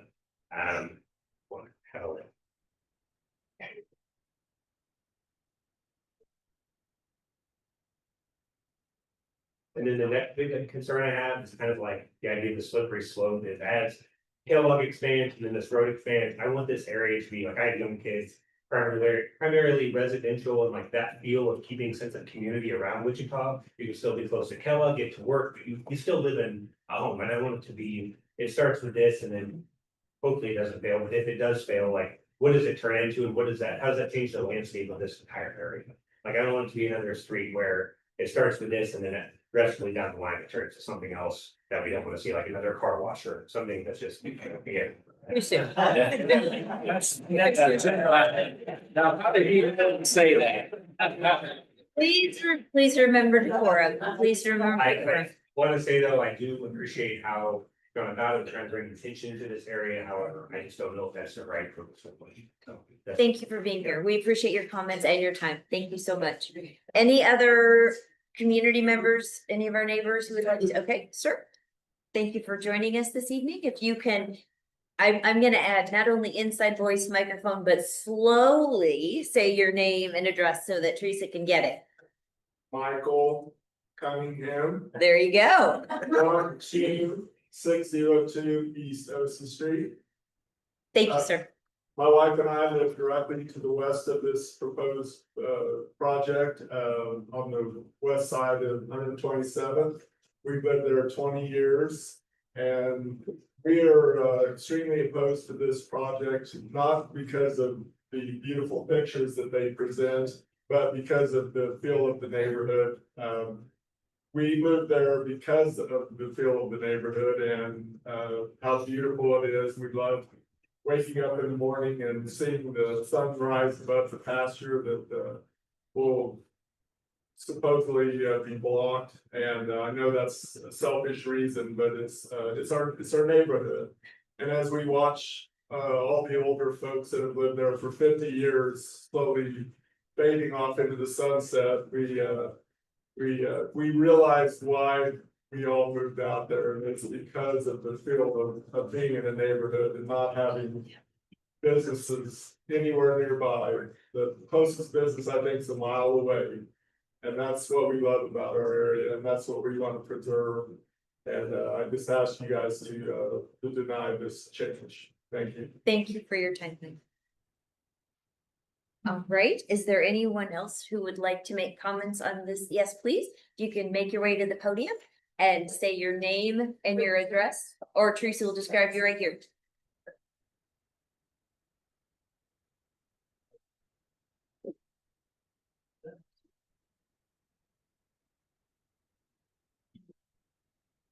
Thank you for joining this evening, and you'll have 3 minutes. Thank you. Of course. My name is John Pike. I live at 13050 East Harris. Your chart up there, you see the horseshoe shape on the north side of Perry. That's my driveway. Okay. And you can see that there's a proposed exit now. There is no access to Harry. There's now, I hear someone say there is Harry access. There is not. They're proposing to go have another opening out onto Harry. We're back to the idea of encountering folks who think it's a beautiful neighborhood, restful, peaceful, the whole thing. And they like it so much that they want to move in and change it. And we're tired of this. It's not the first time we've been here. We were here on the proposal to put a commercial self-storage unit in on down Harry, about 3 homes. There's now county changed the zoning there to allow a commercial office building to be built. Another case also, those guys spent $2 million knowing they couldn't build what they wanted. These fellows, I believe, have about $1 million in this, knowing that they can't build what they want unless the city changes it. And there was a comment made about one of the commissioners loved the progressive development idea. We love the idea of taking a thriving, stable, single-family neighborhood and keeping it that way. Unfortunately, the MAPC never sees it this way. I mean, they approved the idea of the commercial storage facility. We don't see the need of folks who do not live there, who will not live there, wanting to come in and put up a facility that may be very attractive. And I'm not saying that older folks do not need a place to live. But as I said, they don't live there, they won't live there, they come in and they will want to change something. And there will be another. If we change this zoning, it's only time till there will be another and another. We don't. I asked the MAPC, don't you figure part of the planning might be to preserve stable neighborhoods that are so desirable? The only question I got from the MAPC was, well, didn't you know things could change if you ever moved and bought this property? I've been there 14 years. And I kind of wanted to say they really wasn't a good opportunity. We also thought that people like the MAPC would look at it and realize the zoning was established for a reason. And we kind of were thinking, wouldn't somebody kind of go to bat for us if people wanted to change it all? They don't. Okay. So you folks did object to the storage facility, and the city voted for that. And I know that there might be some hardship for the gentleman, and the developer here, Peter, has been very pleasant with us and gave us some time to discuss. If you could maybe wrap it up in a sentence. I think I said what there is to say. We just don't think it's the best use and appropriate for the spot. Thank We would hope you agree. Okay, thank you for being here. Thank you for your time. We appreciate it. Yes, next. Welcome. My name is Darcy Walker. Darcy, can you pull the microphone towards you? Oh, I forget I'm short. I have to do it all the time. There you Is go. that better? That's much better. I live at 12550 West Lynn. Echoing a lot of what John has said, just on principle, I believe that zoning exists for a reason, especially restrictive zoning. As we know, this is currently zoned as single family. It should be difficult to change. I will say I am conflicted because when I opened the notice about the zoning change, I was like, oh, what a benign thing to be built. We've been a heart for senior citizens. I took care of my mother when she was terminally ill and we could not find placement for her. So I certainly appreciate that there is a need for assisted living facilities. I can say that this is not what I had in mind. When I first opened this notice, I was envisioning like a one large facility that would be specifically probably always used only for assisted living. To find that it will be large 12 bedrooms residences along with duplexes and triplexes, was a little disconcerting. And I do appreciate that Peter and Alex were willing to come out and answer a lot of questions. My biggest concern is that were the zoning to get changed, this is a very broad zoning classification that includes things such as fraternities, sororities, dormitories, emergency shelters, things that were this assisted living, independent living venture fail. Who's going to buy a 12-bedroom home? That is not ever going to be a single family house. With this new zoning classification, I feel would open up the door for, well, we've got empty space, let's go ahead and move in. Let's make it a homeless shelter, let's make it a children's home. Who knows if it could be a voluntary drug rehab facility? Who knows what this can turn into? So although I agree that we do need more facilities for assisted living, I just do not feel like it would ever conform to the current zoning of the neighborhood. Thank you. Thank you for your time. We appreciate you being here. Any other residents like to speak on this topic? All right, thank you for all who did. We appreciate you being here this evening. We're going to bring the discussion back to the District Advisory Board, just like before. If you do have questions for Brad or for the owner applicant, you can address it to them, but public comment is now closed. So District Advisory Board members, love to hear your comments if you do have questions, and then we'll come to a decision. Yes, Bruce. I have a question for Brad. If you go to the microphone, please.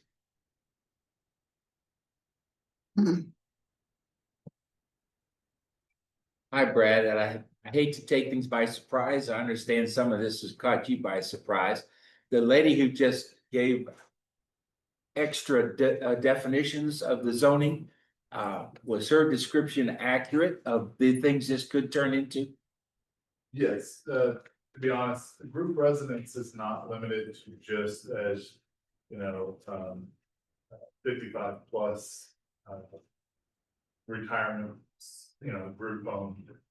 It would allow for all kinds of different the definition, I don't have it committed to memory, but it does include some other types of group residence, like she said. Thank you. Any other questions for Brad? Okay. I have one quick reminder. Yeah, please. Jim. If this were to go on through, what would your time frame be that you're looking at a start to finish on a project like this? That's probably for the owner applicant. As quickly as possible, but our start time frame would ideally be as early as possible next year, just weather permitting. So the weather breaks, we begin on the southeast corner, phase our way towards the west. On the time frame, 2 to 3 years before we be completed. It wouldn't be a building size stuff, it would be one building at a time. We have to stay in the field, so we work one at a time across the line. Okay. Tim? Question for Brad, has this case been before the MAPC? Yes, and it passed. Yes, it did pass this last Thursday. Opposed to vote? I believe it was unanimous. Yeah, it was unanimous. 14-0. Yeah. They voted for it. Okay, any other comments?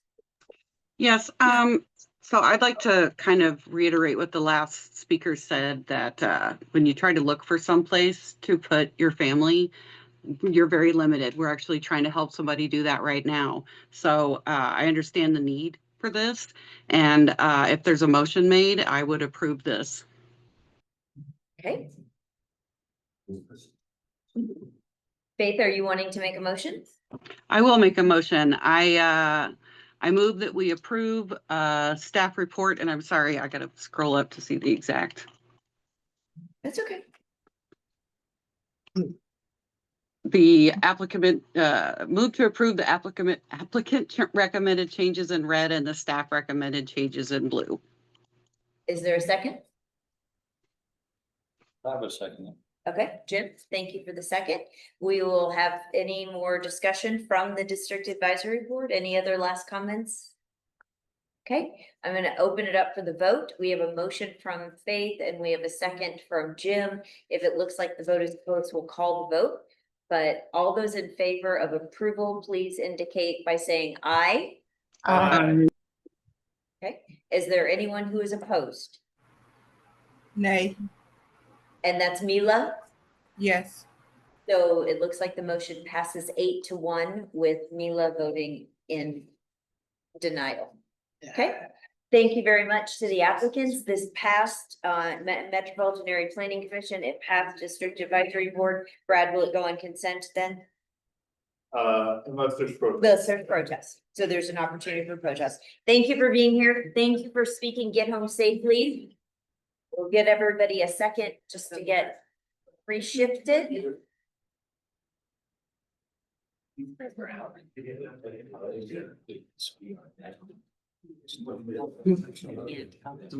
20 sometime, or I can't remember. I can't find that. It was scary. Thank you. Okay, Brad, we are on new business item number 11, CON 2025-00116. Yes, once again, Brad, literally, I'm gonna wait for just a minute. so- Yeah, if we can let our meeting proceed so that we can get everyone home as quickly as possible, that'd be great. And we do have some seats up in the front that are vacant now, if anybody wants to move or take a seat. Brad? All right, yes, we are discussing on 2025-00116. For this case, the applicant is requesting a conditional use to permit a car wash on properties on LI, the industrial. This is a 1.06 property located on the east side of North Rock Road and within 300 feet north of East 37th Street North. A car wash is a permitted use in the LI district, subject to supplementary use regulations that are found in the unified zone. But one of those regulations is that it requires a conditional use when it is within 200 feet of residential zoning district. The subject site is approximately 100 feet to the southeast of property zone SF5 across North Rock Road. The applicant is also asking to waive one of those supplementary use regulations, which would be number 2. The applicant is currently requesting a vacation of 10 feet of a divided 35-foot street side setback, so that the new setback would be 25 feet. I'll just go ahead and read that regulation number 2. Setbacks from major streets. All buildings shall be set back at least 35 feet from all arterials, expressways, or freeways. And so staff is let me make sure I say everything just right. Staff is in support of the request, as it would be beneficial to have the vacuum bays on the east side of the property and buffered by the building rather than on the west side and not buffered. If you take a look at the site plan, it does show that patrons would enter the site from East Orange Street, which is on the north. And then exit the car wash, including blowers, faces the southern portion away from any residential districts. And then vacuum bays are located on the east side of the property, behind the car wash building. Therefore, noise generating activities are generally buffered from nearby residential uses. Solid screening and a landscape buffer would not be required because the subject site does not abut any residentially zoned properties. Landscape, tree guards, and parking lot screening would be required. Character of the neighborhood is mostly commercial in nature, with a single family residential development to the northwest across North Rock Road. Property to the north across East Thorn Drive is zone GO general office and is developed with a drainage pond for the Willow Bend Mission. Property to the east is zone LI and is currently being developed as a hotel. Property to the south, zone LI, is developed as a service station. Property to the west across North Rock Road is zone LC, that is developed with a small commercial multi-suite building. And then property to the northwest across North Rock Road is zoned SF5 and is developed with single family dwellings. As far as a little bit of case history, the subject site was platted on December 1st, 1986, as part of the Rena Center addition. No other zoning cases are associated with this property. The property is going to access East Thorn Drive if approved. And municipal services already serve the site. Wichita Transit provides service at the northwest corner of East 37th Street and North Rock Road, which is less than 400 feet from the southern side. The requested zoning is in conformance with the community investment plan. The map identifies the area to be appropriate for residential and employment mix, which is defined as areas of land that likely will be developed with uses predominantly of a mixed nature. Due to the proximity of residential uses, employment uses likely will have limited negative impacts associated with noise, hazardous emissions. Visual uses, employment uses likely will have limited negative. I'm sorry, just kept reading the same line, visual, light, and odor. And the car wash would be an appropriate use at the intersection of an arterial street and a local street. With nearby single family development, it's across an arterial street. It has solid screening and a large reserve buffering from the requested car wash. And then also it's in conformance with the location guidelines of the plan. Under the heading development pattern, guideline 3C states small neighborhood serving retail and offices. And high density residential uses not located are arterial intersections should be limited to the intersection of an arterial and a collector street. The subject site is on the northeast or the southeast corner of an arterial street. And while it's not a collector street, it is a local street. But this local street does serve other industrial zone properties as well as a geo zone property with no residentially zoned property on the street. And then lastly, under the heading land use compatibility, guideline 1C states that industrial and major commercial land uses that generate pollution, odor, noise, light, safety hazards, and high levels of traffic should be located away from residential areas and develop screening, buffering, and site design features sufficient to mitigate adverse impacts. And we believe that the site plan does feature the drying blowers facing the south away from the residential properties to the northwest. And also the vacuum bays being on the east side of the site with the building buffering the residentially zoned properties as well. So staff does recommend approval subject to the following conditions, as well as the waiver to the supplementary use regulation number 2. And we can go to the site pics.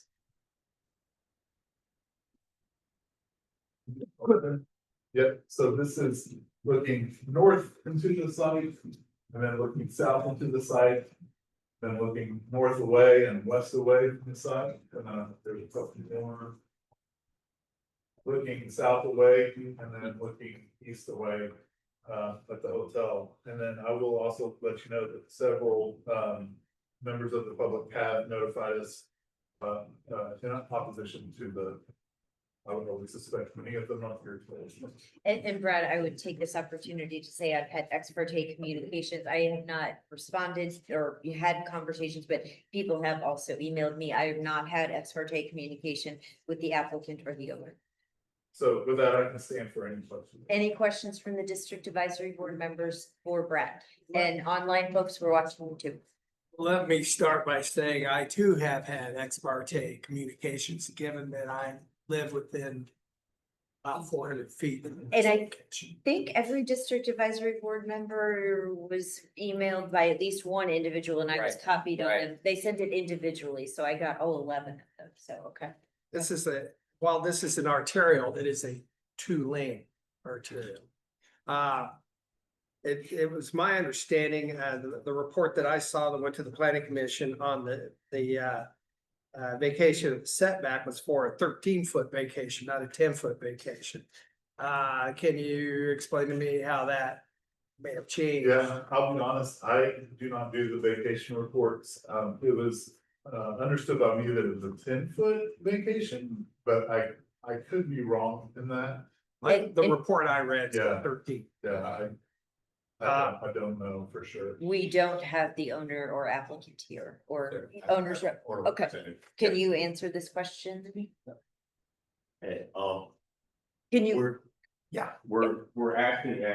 wait till you get there, because otherwise people can't hear you online. Yes. And state your name for the record. My name is Kurt. And you will get your 5 minutes after this, but since we have a question. Okay, my name is Kurt Kiris. I'm a landscape architect with Boston Company and I'm representing the river. We basically needed it to get down to, we basically need about 48 feet, but we're gonna get down to, but, we had it vacated for the extra 10 to, just get approved for, you know. We can't hear you. That's why we need you to speak loud and in the microphone. Sir, speak loud and in the microphone. Okay. We, need to, basically reduce the setback to get the building, and we actually just need 28 feet from the whole 10. Be able to have, you know, if something comes up with it tonight, have a little bit of extra leeway to do not having to worry about an issue with the design change. So, that's why we did the full 10, but we really were planning to be about 28 feet from the edge of the road. Thank you very much. Stay tight because you're next. Any other questions for Brad? Bruce? Oh, you got a lot? Okay. No. And Brad, remember, how is many- it an appropriate use of the land? Yes, Okay. yes. Brad, forgive me, and you don't have to answer, so you don't have to, how many years you've been doing this? 2 here. Okay. But how long before? 7 years in month. Okay. Here recently, the last couple of years, it seems as though in our district, somebody is hell bent on putting in a 1 or 2 car washes. And they're of the nature that they are clean, they are well landscaped. Lighting is rarely an issue, and it boils down to one thing. That's the sound. It's not the sound of the vacuum. It's the sound at the end of the bay where the cars come out. Amen. Now, I've never seen a car wash that absorbed that sound in a decent manner for a residential neighborhood. Now, maybe it's possible. Maybe there's a way to do this. It doesn't sound to me like that's built into this requirement.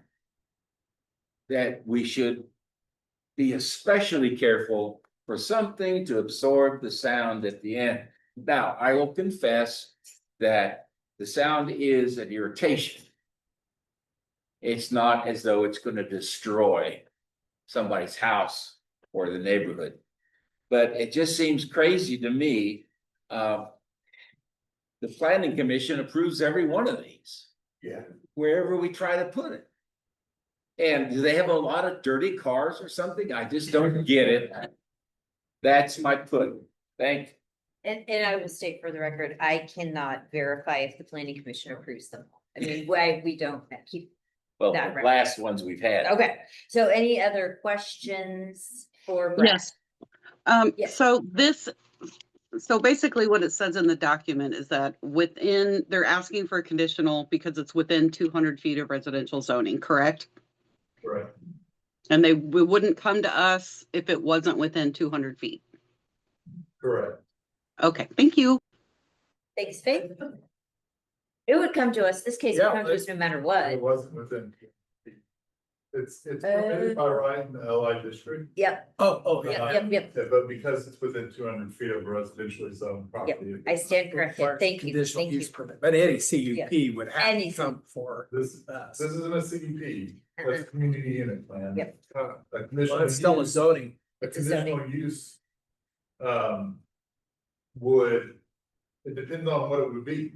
Well, So- it says conditional use permit for For a car car wash wash. right here in the report on right. There are other conditional uses They that don't would be have to. permitted that may not have to come because of the use. Yeah. So specifically, car washes have to be conditional use when they're within 200 feet. If it was another use that needed a conditional use, it may not be required because it's there's no distance. There are no negative externalities that might upset other land uses. Yeah, the golden rules. All right, any other questions for Brad? Brad, you did a great job. Stay close. Now we're gonna give 5 minutes to the owner applicant. If you have comments that you'd like to make, and then district advisory board members may ask questions. If you don't want to make comments, you don't have to.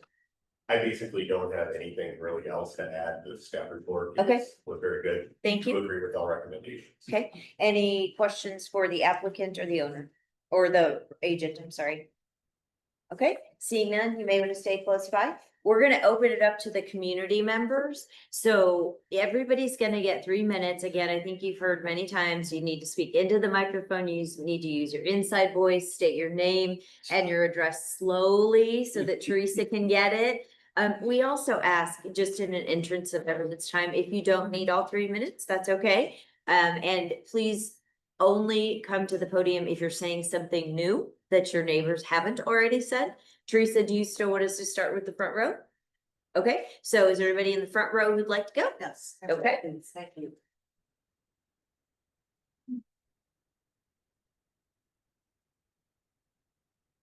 Hello, thank you for giving me the opportunity. Oh, of course. To speak here. My name is Audrey, Audrey. This is Canfield, Canfield. Thank you. And I live at 7702 East Oakmont. And it's in the Willow Bend subdivision. If you build it, they won't come because we already have several car washes within a 2-mile radius. I have them specified. I don't think I need to point them out, but there's at least 4 I could name offhand, and I'm a fairly new resident to the Willow Bend area and to Wichita itself. The traffic, I don't know, the pictures don't show the traffic, I don't. Just from walking though in the area in the subdivision and around 37th Street. The traffic is, it gets congested, it's throughout the day, it's not at that rush hour or anything. With the new hotel, there's additional traffic that's gonna be at that intersection at Thorn Road. It's a 2 lane road, residential, 35-mile-an-hour speed limit. There's already car wash just kitty corner from that location. And I was also concerned too with being a Willow Bend resident, if the water restrictions, I know they don't apply to car washes because they're a business. But that's kind of, I don't know, I don't think that's right, that we should have another car wash that's going to be using the water in that area of our subdivision. And I'm sure there's other people on the subdivision that would like to speak. Thank you very much for giving. Thank you, Ms. Canfield. We appreciate your time. Anyone else in the first row who wants to speak? All right, please, sir. Make your way to the podium. Oh, that's nice. Ms. Canfield, where are you from? Michigan. I love your accent. Oh, that's too funny. Michigan. Yeah, between that week. Councilmember, there's a self-confidence. I'm sorry. Can you make sure it still says his name? Absolutely. Oh, she's already in. Yeah, right, drop. And sir, I know you gave it to Teresa, but we still need, just so everyone knows, your name and your address. Good evening. My name is Mohammed Aftakari. And a little bit louder, like you're really mad, but you're not. Good evening. My name is Mohammed Aftakari. I live at 4113 North Jasmine Court, which is a home in the Willow Bend edition. And you look like you're really uncomfortable. If you need to move the mic for your comfort. So I just like keep it.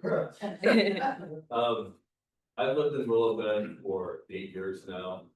And when I heard about this car wash, the first thing I thought about was the danger that my children and I would have walking to the Quick Trip. When the summer and the weather is nice, the family will get on our bicycles when we walk the Quick Trip. And this area has just been growing and the traffic is just getting worse and worse. Just, I think 3 weeks ago, there was a fatal accident. Driver hit a tree. Unfortunately, he passed away. And this car wash is not going to help make this area safer. when the weather is nice after winter weather. The Charlie's Car Wash at K 96 on Rock Road, it wraps around all the way to K 96. There's probably 40 to 50 cars trying to get their car wash. And now having this is not going to help. Access is already bad enough. In the mornings when I'm taking my kids to school, I see people aggressively taking left turns out of that quick trip to try to get on the wrong road to get to work or go to school. And having a car wash is not going to help. One really important thing that I think no one has mentioned about car washes, especially during the winter time, is when you take your car wash through the system, those dryers never dry your car completely. You come out with wet tires, and then new car washes use fanciest chemicals to make the tires shiny, to make the paint shiny.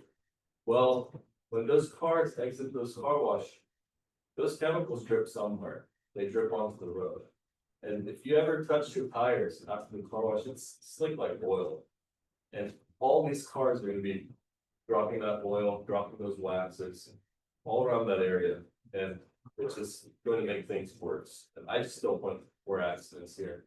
And then something really important to point out in the staff report on page 3, it says noise to be generally controlled. We don't want generally controlled. We want the noise to be controlled. We live in a residential area and no one deserves to have to hear car wash vacuums and car wash blowers all the time. And then one more thing I want to mention is that I've been going to car wash. I love washing my car. It's great. But some people really like to jam their music. You know, you're vacuuming, it's loud. You know, hear the new Taylor Swift or some other thing. I'm sure my neighbors don't want to hear that all the time. So I think that's it, my time. Okay, Thank you. thank you. Thank you for your comments. Thank you for being here. Anyone else in the first one? Again, we're gonna ask for decorum and please don't applaud or make comments when other people speak. Thank you. It'll just make the meeting go a little nicer and a little faster. Anyone in the first row? Okay. Second row, is there anyone who would like to speak? Or was there anyone in the second row? We went to the third row, but is there anybody in the second row? They did a very good job. See, I know we can't talk about the same thing. Okay, fantastic. Thank you for being a good neighbor. If you can state your name, your address. So eager to. Didn't need to say my name. Okay, your Mike name. Burgess. And I reside at 4219 North Ironwood Court Northwood. in Willowbend. Northwest. Ironwood. And I just, at the risk of repeating something, I have to repeat it to add a little context to it because, the commissioners, you were at a meeting, at our annual meeting a number of years ago with the public works director and our community police officer. And the traffic in the area has been problematic for a number of years, for a number of reasons. I noticed it first started in the high school went up. At that time, the buses would come down Rock Road, take Woodlawn down wherever they went after they dropped the kids off school. When the city started working on Woodlawn, they came down Rock Road. And a lot of them still do come down Rock Road. This issue was brought up at that meeting several years ago. And even the police officer said, there's been times where it takes him 8 minutes to get across Rock Road, a 2-lane road. We don't need any more traffic on. I almost put my house up for sale when I saw the hotel bill. So now this on top of the hotel, it's gotta stop. We've gotta get that traffic off the road. Thank you. Thank you, Mr. Burgess. Okay, anyone else in row 3?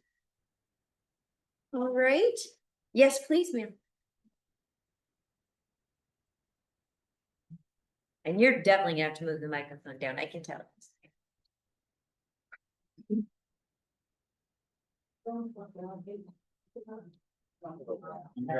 Green. No. And we want you to be comfortable, so You're doing great. You're doing great. Just make sure we know your name and your address and then anything you want to say. Rosemary? Hello. Susan Tom, A.L., 80 years in North. I live at 7426 East Champion Circle, in Willoughby Heights. The cul-de-sac, no, I couldn't. Okay. I can't get out, except in Champion, which is, they like ever, and I come there because of this fortune, drive twice a day. They come home anytime between 4 and 5:30. I have to be in a queue that goes from 45th Street all the way down to just about where that hotel's going, which is gonna be fun. Anyway, the point is, and 45th need a stoplight. Why'd you put in a stoplight? That would be helpful, better to car. Because the traffic from the new hotel is gonna be there. The second thing is, the 45th Street stoplight is not go. And so, I interested in a queue to get to my house in 42nd. And it takes sometimes 15 minutes. And I'm just furious. I'm like, go back. And it's 30 miles an hour, I have to correct. 30 miles an hour through most of it. Before it comes down, I don't know, about third way out, it's 35. And because I get a huge discount on my driving, I drive 30. It's also technical. I have lovely people who will put up with me trying to get to work. Because they want to be work. It's a 2-lane residential street. You got it. It was really, I mean, really hard to watch, even if traffic gets worse. And they put up what, 50 more single family, that home. And there's gonna be more. And there's gonna be light. Company. On 254 as well, 4-lane. Why don't people use the 4-lane? Zones from traffic. So in my case, I have real trouble getting home. I think there is a stoplight at 45th. There's gonna be a huge hotel, which is, I think, poorly conceived. And now we're gonna have this traffic. This is gonna ruin the road. We're gonna pay, so we're gonna pay to do that road. We got it. Thank you for your time. Thank you. We appreciate it. How about anyone else in that row or the next row who would like to say anything new? Thank you. And adjust the microphone if you would like so that it's more comfortable. Hank Hoesley, Hoesli. Should have my name on record. I live at 3925 North Jasmine. If you look at that map and you go through the map, I live on the other side of Jasmine. I'm not within 200 feet, but I have real concern about the noise. My house backs on the 11th fairway, and I listen to the blowers from the car wash that we already have whenever I sit on my back porch. You cannot enjoy your own neighborhood because of the noise from car washes. And this one's gonna be even closer. And the idea that you only need to be concerned about people within 200 feet is just unreal. Because those blowers that they try to use to dry cars, I can tell you, I can hear it a good quarter mile away. And through the trees and everything. The other thing I'd like to point out is the staff talks about the access to this car wash is off of Thorn Drive. How do you get to Thorn Drive? How do you get to Thorn Drive? You gotta get the Thorn Drive off of Rock Road. And you're creating more and more trouble with traffic. And I'll agree, we've had enough people talk about the traffic and that's what it is. Thank you, sir. Appreciate you being here. Anyone else in that row or? It's hard for me to see from here, so just honor system and Teresa, we're doing okay with you being able to capture everybody, right? You're doing a great job of telling us your name and address. So anyone else who would like to speak, please? Sir, looks like you're next. There's been a great clamor for me to stand up.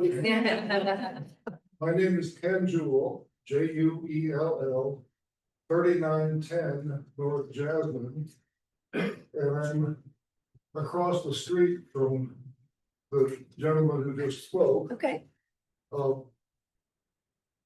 Probably within 350 feet or so of the car wash.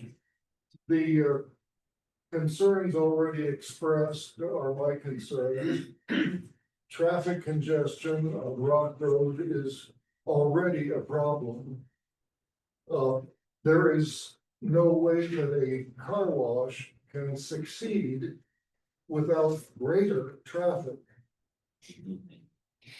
Okay? It's not possible to clear the traffic congestion by adding a source of congestion. We live probably 3 to 4 miles from Jabera Airport. We can hear, and it's a little bit annoying sometimes, when a turbine engine is spooling up at Jabera Airport. The sound of the dryer on a car wash is very similar to a turbine engine. Yes, I appreciate that the gun barrel effect of the car wash bay is not pointed directly at the residential area, but at the exit, that's going to be there. It's going to be echoing. It's going to be annoying. And I see the 9 criteria that the board is considering.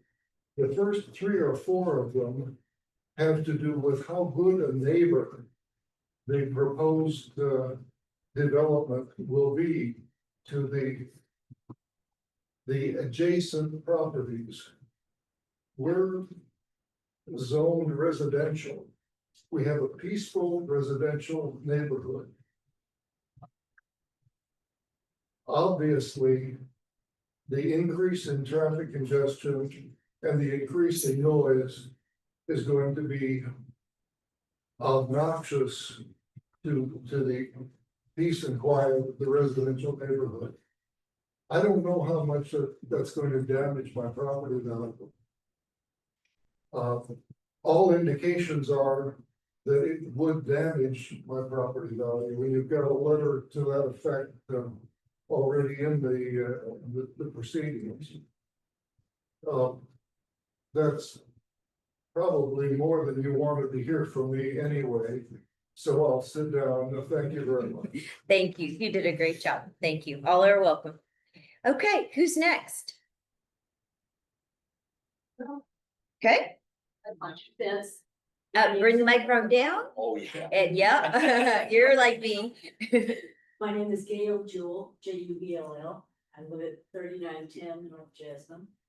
And I want to build on what Mo was saying, that when the cars come out of the car wash on 37th Street from the club car wash, they are dripping. And in the winter, it freezes.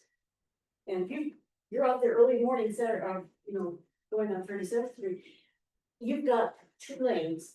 So you have the inside lane, the center lane, that you can avoid the wet. On Rock Road, you're not going to be able to avoid the wet because you'll begin oncoming traffic. That's my concern. Okay, thank you very much for your comments. Anyone else? Okay, yes, sir. My name is Gene Knoll, and the last name is spelled N-O-L-D. I live at 4106 North Sweet Bay Circle. I'm on the other side of the fairway from these other residents. But we do hear the traffic noise and the other noises that come from that particular intersection, even that far away. I'm gonna talk a little bit about traffic. I hope I'm not redundant, but Quick Trip came in several years ago on the southwest corner. They had so much traffic, so much business, they moved to the northeast with a much larger facility. More bays for building larger store.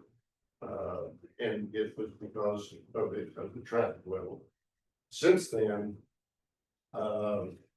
we have warehouses that have been going in to the northwest, and we have new. Picture. Everything. We have a lot of businesses that come and go, a lot of landscaping trucks that come and go through that intersection. Go into Quick Trip for lunch, refuel or whatever. And that has been growing over the last several years, I've noticed. We've the gentleman that spoke for the planning committee did not mention that Thorn is not, that Thorn is going to be the ingress of egress, but it is not, it's the ingress. Rock Road will be the egress, and they will be sharing that egress with Quick Trip. Quick Trip already has a spot there. I appreciate Quick Trip. I never use Rock Road's entrances or exits because of the traffic jam that's created there already. I go over to the east side on 37th to get in and out. Putting this egress on top of what already was there with Quick Trip is only going to exacerbate the issue of traffic. The Amazon warehouse, and I think the neighbors can attest to this, there were probably 2 to 3 dozen Amazon vans that go through Quick Trip every day in the morning. Another 2 or 3 dozen at noon, 2 or 3 dozen in the evening.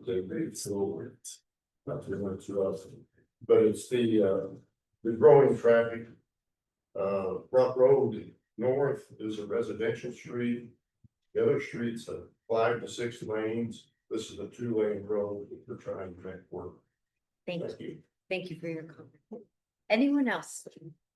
Anyone else care to make comments? Yes, sir. If you have something new to contribute, please. My name is Vicki Worrell, Worrell, and I live at 254 North Sweet Bay in the Willamette Heights edition. And I'm gonna be real short because a lot of great things have already been addressed. But in regards to the traffic, I have been caught when there's traffic both ways for at least a mile. And I have thought, what would happen if an emergency vehicle had to come through? And you would not fit. I mean, we could have best drivers in Wichita scooting over to one side, and I do not think an ambulance or a fire truck would make it through. So please make sure that when you consider the traffic issues, it also means limitation of emergency vehicles being able to access them. Thank you. 4254 North Sweet Bay. Okay. Anyone else with something new to add? My name is Barb Fisher at 4254 North Sweet Bay. I would just like to add, in addition to what was just said, I'm a registered nurse. I've worked in the emergency room. We have another registered nurse, and probably other healthcare professionals. You realize the importance of responding within minutes or seconds to an emergency situation. You know what can happen if you don't get there in time. So think about that. There's no shoulders on this road. Like I said, narrow. There's no way an emergency vehicle could get down the road, and it's curvy. Thank you. That's it. Thank you. Thank you for being here this evening, and thank you for being a nurse. Any other neighbors that would like to make a comment? Yes, sir. And you'll probably have to move the microphone back up. My name is Richard Van Tassel. I live at 4006 Jasmine. I speak on behalf of myself and about 400 other homeowners that aren't present here because I am the president of Willow Bend HOA. I would say there's several factors here in your golden rules that should apply to this. Suitability, number one. It took them to revise the setback to even be able to fit this on the property. Setbacks are established in the beginning of the development for a reason, and they should be on, not on an exception basis, but for the reason they were originally established. Number two, let's talk about the use being allowed as a good neighbor. There is going to be noise pollution. I've heard all this blower noise people are talking about. You can't get away from it. We've already dealt with an issue a few years ago relative to music sound. We traveled 2,000 feet to the north. People seem to forget, with or without the Kansas winds that blow from the south, during the summer and spring months, they carry the sound. The most important thing here is public infrastructure and public safety. When Willow Bend was developed, the developer put in Rock Road as a 2-lane road and paid for it. And the city said, that's a great idea. It's part of the character of the neighborhood. I would submit to you, it's part of the character of Wichita. It helps slow down traffic as the area has developed to the south and now to the north. Traffic has done nothing but increase. Twice a day, there could be 50 to 60 school buses. You also need to be aware that 600 feet north of the intersection of 37th and Rock, there are six ingress egress points. 2 of them belong to Quick Trip. One's Thorn Drive, that's 3. One's in Trust Bank. One's Sienna Plaza, and one belongs to the new development on the west side of the road.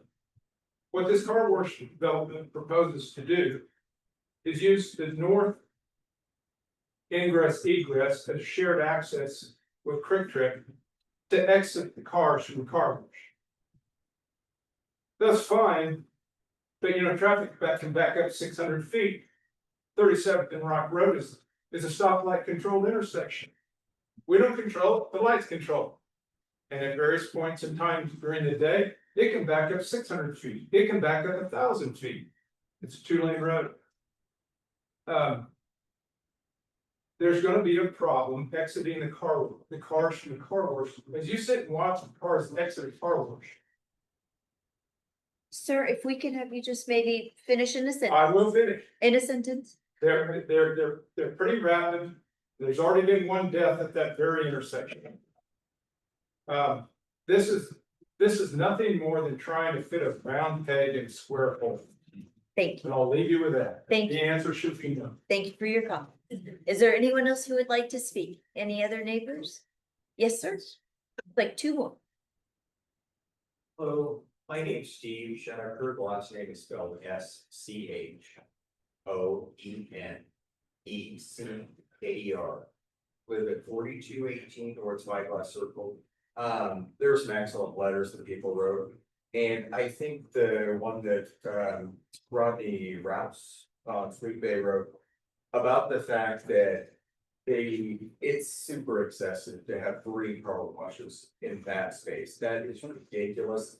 And we just went through the zips being vacant, and we're fortunate it's not vacant now, but 3 is incredibly excessive. And I just don't think that can be stressed enough. It's a ridiculous use for this.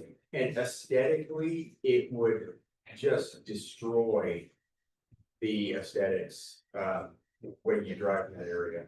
So, thank you. Thank you for your comments. And the comments that the speaker was mentioning was from Mr. Rouse, and it's page 11 and 12 in our packet. There was another gentleman, I think. Yes, sir.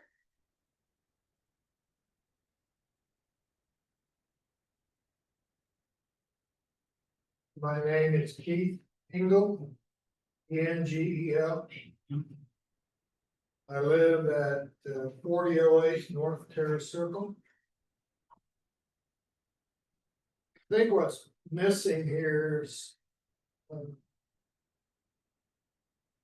the public safety, police department, and traffic considerations that the city of Wichita has not been completely addressed. And you've been hearing about it all night. And I recommend that the board that's approved this and the city staff that has approved this rezoning be instructed to go back and talk to those parts of the Wichita government. Because this is a mess. And it's been improperly taken care of over the years, just got worse and worse and worse. Thank you. Thank you, sorry. Anyone else? Okay, I want to thank, oh, yeah. Me too. Okay, I'm so sorry, but I have one thing that I'd Please. like to say. It's new. Yeah, It's no, new, you're and it's right. from my perspective. Yep.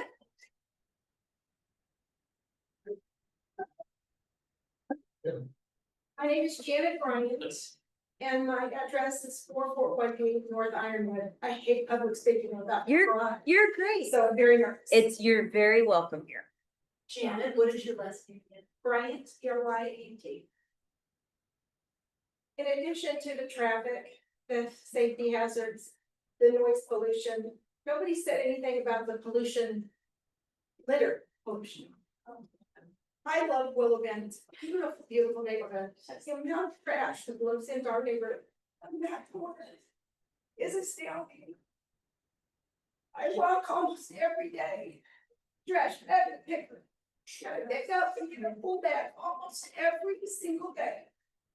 And the trash that flows into that pond that's directly across from this proposed site is full of trash. I dug it out this morning because it's Columbus Day and I had the day off, but that's what I did. And that pond is gonna be so full of trash and litter and crap in addition to all this other stuff. And I just beg of you to think of the 523 residents of this neighborhood and look out. And one other thing about the noise. When they say they're gonna push it back away from the residents, you're pushing it back towards that hotel. Think about staying in that hotel with all of those things lashed up to your windows. You can't set up that hotel to fail. It's not even fully built yet. So that's all I have to say. Sorry, I know it's getting really, really late. It's okay. Thank you. And you did a great job. You should do more public speaking. Oh, God. And thank you for your efforts to keep your neighborhood clean. Much appreciated. Anyone else? All right, seeing none, we're gonna close the public comment, okay? So what that means then is we're gonna bring the discussion back to the district advisory board. If you do have questions for the applicant or for staff, I'm sorry, for the agent, or keep saying that, I apologize, it's been a long day. Or for the staff, you can do that, but I think at this point, we've probably answered all the questions we can. So now we're gonna have discussion, and at any time somebody feels they're prepared, they can make a motion, and we'll see what happens. Bruce? I'd just like to point out that aggravating the problem at Rock Road and 37th is the construction on Woodlawn heading north off of 37th Street, and there is literally no end in sight to that being fixed. And the city doesn't have any money to push it, and Bel Air doesn't have any money to push it, so who knows when that's gonna be remedied. So I just wanted my fellow board members to know. Thank you, Bruce. Bruce often frustrates me with this concern over notification of nearby properties when it comes to public hearings, like this one before the MAPC a few weeks ago. Well, this is one time I'm not annoyed by Bruce's bringing up that. I believe there were perhaps only 3 residential properties that received notification. And I believe one of those property owners was out of town, and it didn't really come. This particular project didn't come to the community's awareness until just a day or two before the planning commission. I know there were maybe only 1 or 2 people there to comment on it before the planning commission. But I assure you, there, if more people had known, they would have been there, as you can see tonight.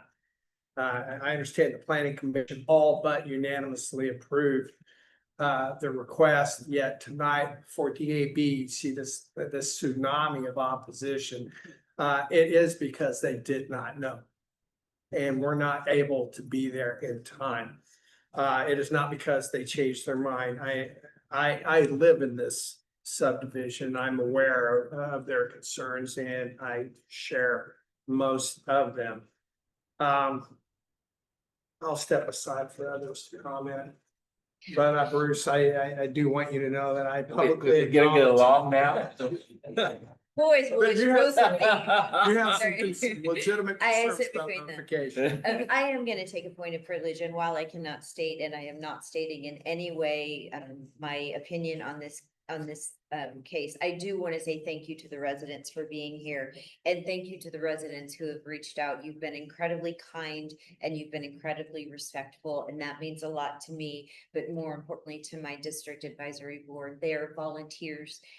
They are here because they just want to be a part of serving the community. And so it always warms my heart when neighbors want to make sure you take care of your neighbors, you want to take care of your community, but you're also kind and respectful in the process. So you being here tonight is very much appreciated. Please know that. And again, I am not making an opinion on this case, just stating a thank you. Any other questions, comments from the district advisory board? I do just want to confirm Faith, Stephanie, Tracy, and Mila, just so we'll have a count on this vote. Can you just confirm that you're still with us virtually, or Teresa, can you? Yes. Yes. Yes, Okay. and my hand is raised. Okay, Faith, and who was that just said yes? Me, Stephanie. Okay, so we still have Stephanie, Faith, or Tracy and Mila still with us? I'm here. Okay, thank you. Thank you both. Okay, so we still have 9 of our 11 board members, so certainly still a quorum. Yes, Faith. So I can appreciate why they want to build the car wash there, because the number one complaint is traffic. That sounds like good business. But I have always believed that a neighborhood isn't houses, it's not streets, it's not anything except for the people that live here. And I wish I would have had that when I was having neighborhood problems. My neighborhood stood up, not as many as I'd like, but we stood up and we changed things. And I just so appreciate you guys being here. And I'm going to defer to Tim because it's his neighborhood to make the motion, but I would like to deny, and I'll second if Tim wants to make a motion, because the people are the ones that matter in the neighborhood, and I think they've made their position clear. Well, Jim brought up here, and I would like to make a motion that it be denied. Second. Second by Aaron. Okay, is there any further discussion from the district advisory board members? I would like to articulate why I am going to vote to deny. Okay. So that's in the record. For using the golden rules, I would refer to number 2, the suitability of the subject property for the use, for the requested use. As many folks here tonight have stated, egress will be a mess. I live in that area and I drive through that intersection multiple times a day. I know what it's like. If we have to reduce the setback, then in my mind, almost by definition, the parcel is not suitable for the development, because they're having to essentially increase the usable space on that artificially by reducing the setback. I also believe looking at number 3 of the golden rules, the extent to which removal of restrictions will detrimentally affect nearby property. The negative externalities, they're both traffic, which have been articulated here, but also noise. I am witness to that. I live at 3921 Jasmine, so I know what your music concerns have been. I know what your Zips car wash concerns have been. There's no blocking that.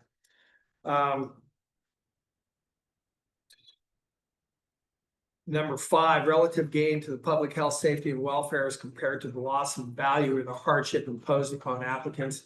Now, being a city planner by profession, I will not argue loss of value of the property, but I will argue hardship on those property owners. Those of you who back up Rock Road now have to deal with a great deal of noise. And Rock Road is a linear park for the most part, along the west side that many of you use for recreational and health purposes. And then finally, number 8, opposition or support of neighborhood residents. Is there anyone here from the neighborhood who is in support of this development? Please raise your hand if you are, if you dare. Yeah. All right, those are my reasons for supporting Mr. Groff's motion. Okay, so we have a motion, we have a second, we have discussion. Any further discussion? Can you please reread the motion? I'm unclear as to what it was. So, Mr. Jim? Yes, the motion was to deny the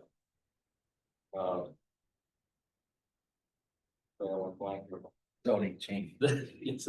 Yes, to deny this request.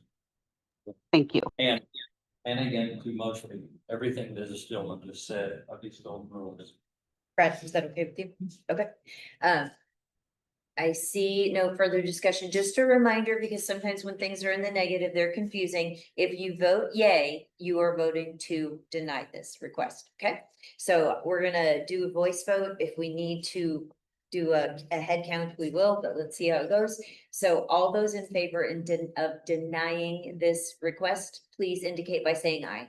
Aye. Aye. Okay. Anyone who is opposed, please say nay. It passes unanimously, which means it's denied unanimously. Thank you to the residents for being here. So for the district advisory board, thank you, Brad. Brad, thank you. Yeah, thanks, Brad. Brad, you did a great job tonight. Yep, oh, That's what I do. That means excuse. so, sorry, thank you, sorry. So, One moment, please. Everybody, one moment. so since, Wait, hello, time out. it'll take a second. So since the district advisory board denied it, and since the Metropolitan Area Planning Commission approved it, it will come before city council, and it will not be on consent, probably again, November 6th, the evening. Several protests, probably for communities. Yeah, so it will go to city council on new business. So thank you for the friendly reminder. Appreciate it. Okay, thank you. Get home safely. All right. Yeah, so, yes, sir. Or can I?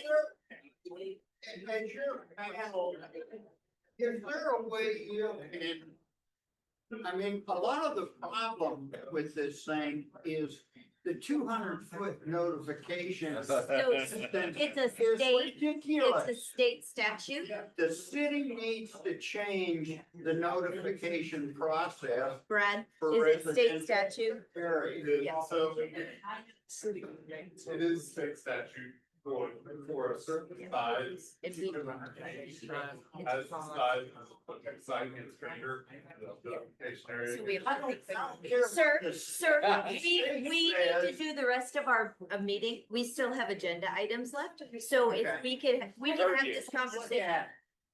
Thank you. Thank you. Have a good night. Okay. So thank you. I know we want to adjourn. I know we all desperately do, but Teresa and I have a question for you. Yes, okay, date, remind me, Teresa, November 15th, 9 AM, District 2 breakfast.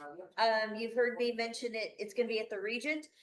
Chief Snow and I have been working on first firefighter cancer screenings, and then now creating a culture of wellness within firefighter, and also now we're gonna expand to police. So Fire Chief Tammy Snow, thank you for being here. Fire Chief Tammy Snow will be joining me on November 15th to talk about our wellness initiatives that her and I've been working on. The other Becky, thing, is that the same day as the Rockwell grand opening? it might be, but that's okay because Rockwell's having stuff programmed all day. Go from breakfast. Yeah, you can go from breakfast to Rockwell. So, and we didn't know about Rockwell till tonight.